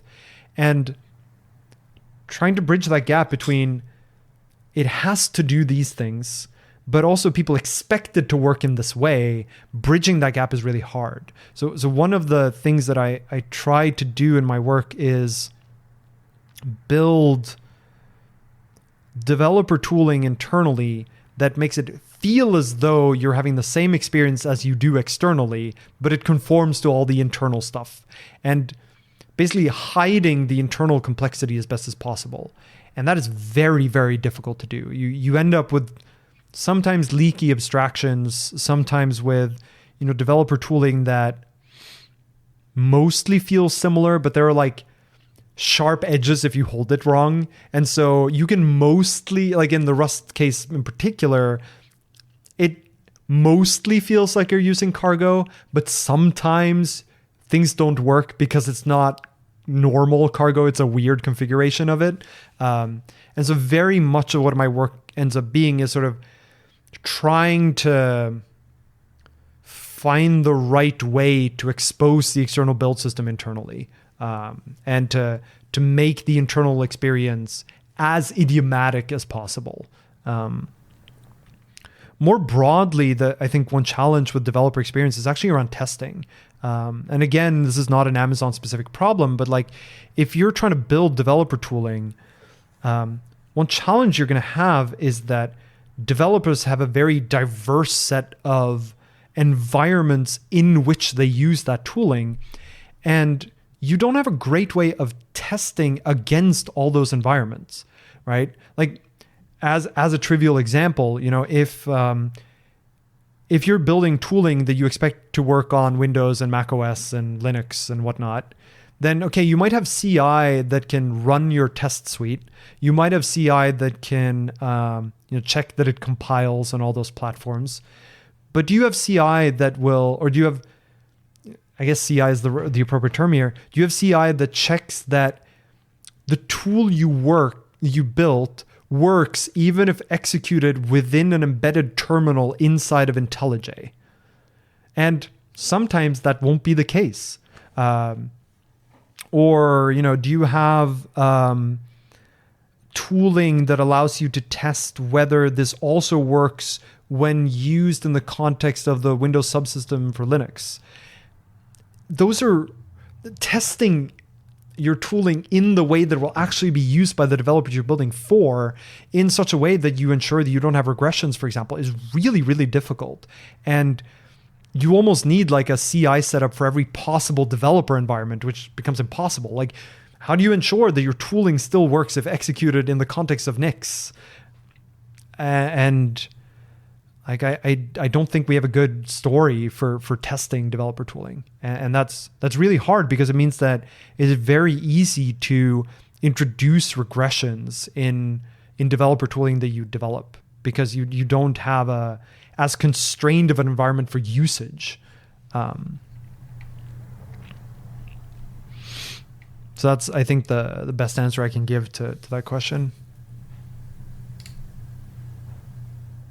What are some problems you find interesting in the database community? It's been a while now since I worked on databases. But one thing that I certainly spend a lot of time thinking about is indexing, which is in particular the question of why do we require humans to choose what indexes to add to their database?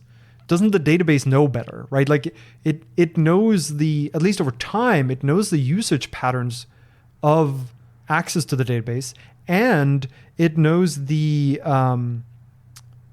distribution of the data in the database. And therefore, in theory, it should be able to deduce what the right indexes are. And I know there's been some research on, how can we do automatic index selection and that kind of stuff. But that was the question that fascinated me a lot, where, I think you could do pretty significant,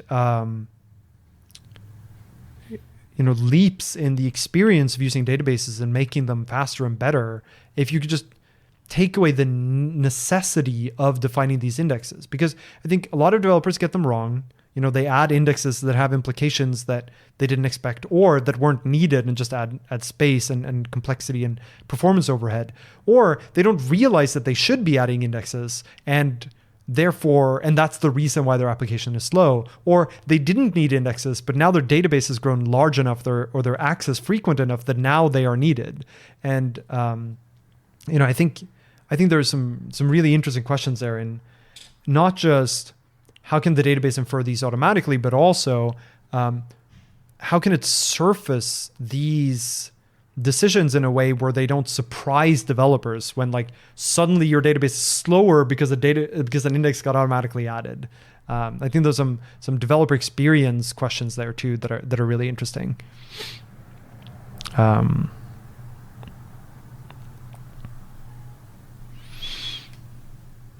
Let's see. How do you choose between shared memory and the actor pattern for concurrency?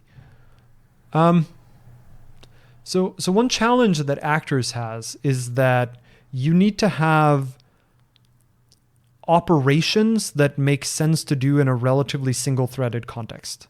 And oftentimes that's true, right? Often you can say, it makes sense to have an actor to represent, for example, a physical device in a system, or a connection to a particular machine, because it's not clear that you can have a lot of concurrency within the actor. So in an actor system, you often at least end up with having your concurrency happen because you have many actors, and the actors can act independently. And that's where your parallelism comes from. Whereas there are some cases where that doesn't really work so well. So for example, let's take merge sort, right? So if you're trying to do a multi-threaded merge sort, it's a little weird to have an actor for each sub bucket that you're sorting. It's possible, right? You can structure it that way, but it's perhaps more natural to just have, threads that operate on shared memory. Maybe even like a worker pool where you grab the next slice that hasn't been sorted yet. Rather than, spinning up an actor for each sub-slice that you end up doing sorting on. So I usually think of this in terms of, I use an actor, I don't choose between shared memory and actors, but rather things that make sense as a, what's the right word for this? As a, single-threaded owner of a resource, for example, I turn into actors. And then I use shared memory for things where we're actually doing shared ownership, and that's how you get the parallelism. Like if you have many things that want to share ownership of something, and it doesn't make sense to have it to be a single-threaded owner, then you would use shared memory.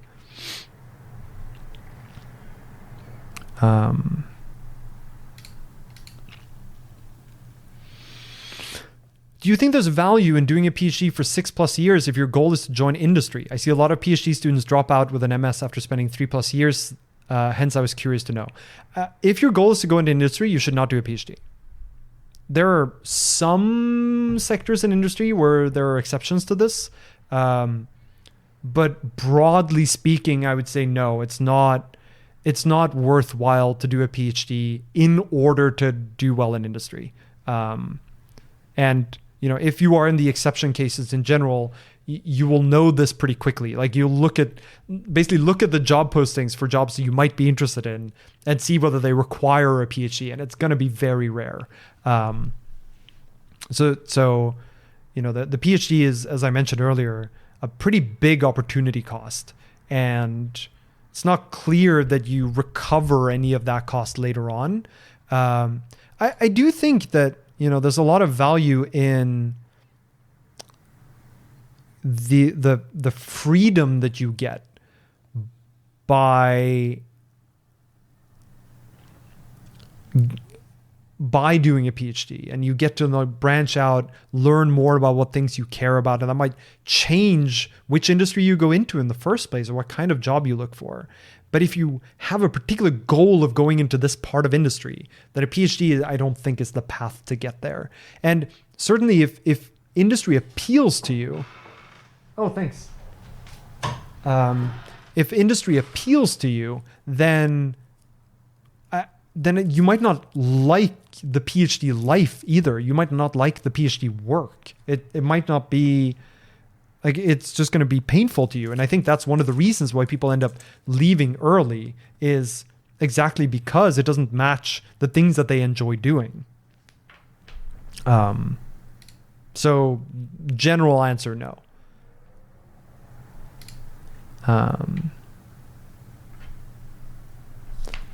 All right, let me see if I can plug in this camera and have it work. I got the cable.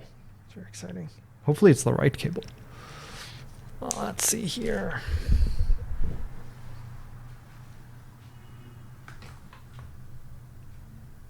Yeah.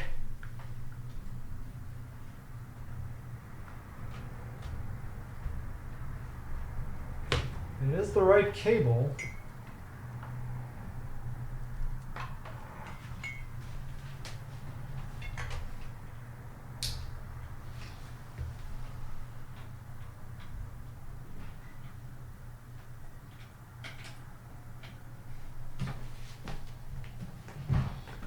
Let's see here. So one of the reasons why I switched cameras was because the old one does not have autofocus. And so I need to use a long stick to sit back and then point it at the shutter button and hold it down a little so that it'll focus. It's real stupid. All right, let's see here. Let's see if this will work. So I go over here. And then if I now do this, aha! Oh, is one of them flipped but not the other? No, I think they're, let's see. Yeah, they're both the same. Okay, so here's old and new. And I guess they're not quite aligned. I think this needs to go. Okay. So yeah, you can see this, that's the old camera. That's the new camera. And it's interesting. Like I'm looking at it now myself too. And these are also, so another thing worth pointing out is they're also using different capture cards. So one of them is using like the Elgato Camlink. That's the one used for the old one. And the new one is using a PCIe card that's a P-Link 5 Pyre. Shouldn't make a difference for the actual signal. So now the question is, which of these are better? Yeah, so the Lumix is grainier. Let me see if that's because I've set some weird settings on it or whether it actually just is. Now let me try to make the contrast the same here. Ah, it froze. That's not good. This is one of the reasons why I got really frustrated with the Elgato, because it kept freezing like that. Let's see. I forget what I do to reset it. I think I do...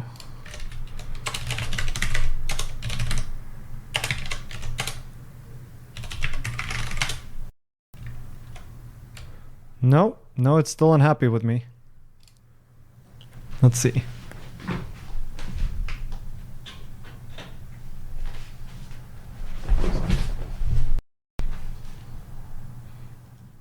Yeah, so the other thing that's really frustrating about the old one is it's really hard to get it to reset if it breaks. There we go.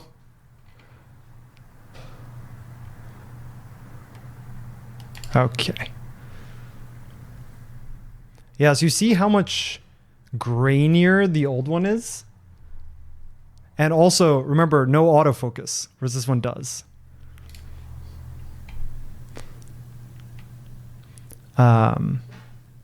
I think the old one also, the saturation is too high. Let me see if... Yeah, let me try one. OBS really does not like me changing these settings on the fly.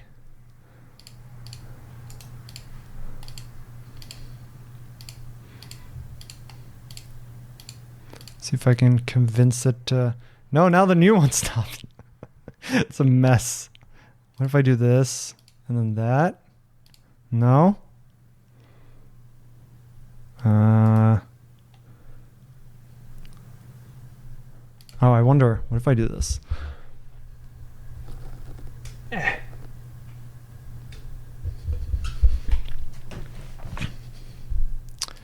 not easy. It's not easy. Come on, come back online.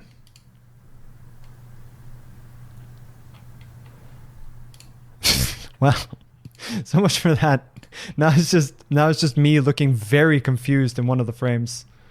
That's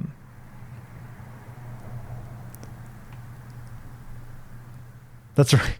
It's actually a 3D stream.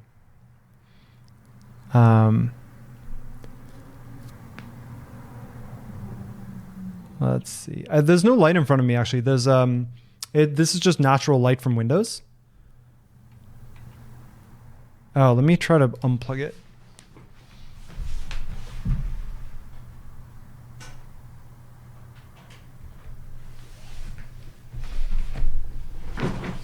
See if that does the thing. No, I think that one's just died now. It's very problematic to try to do anything with these cameras while OBS is trying to capture from them. It might be a Linux thing too, where it just gets sad.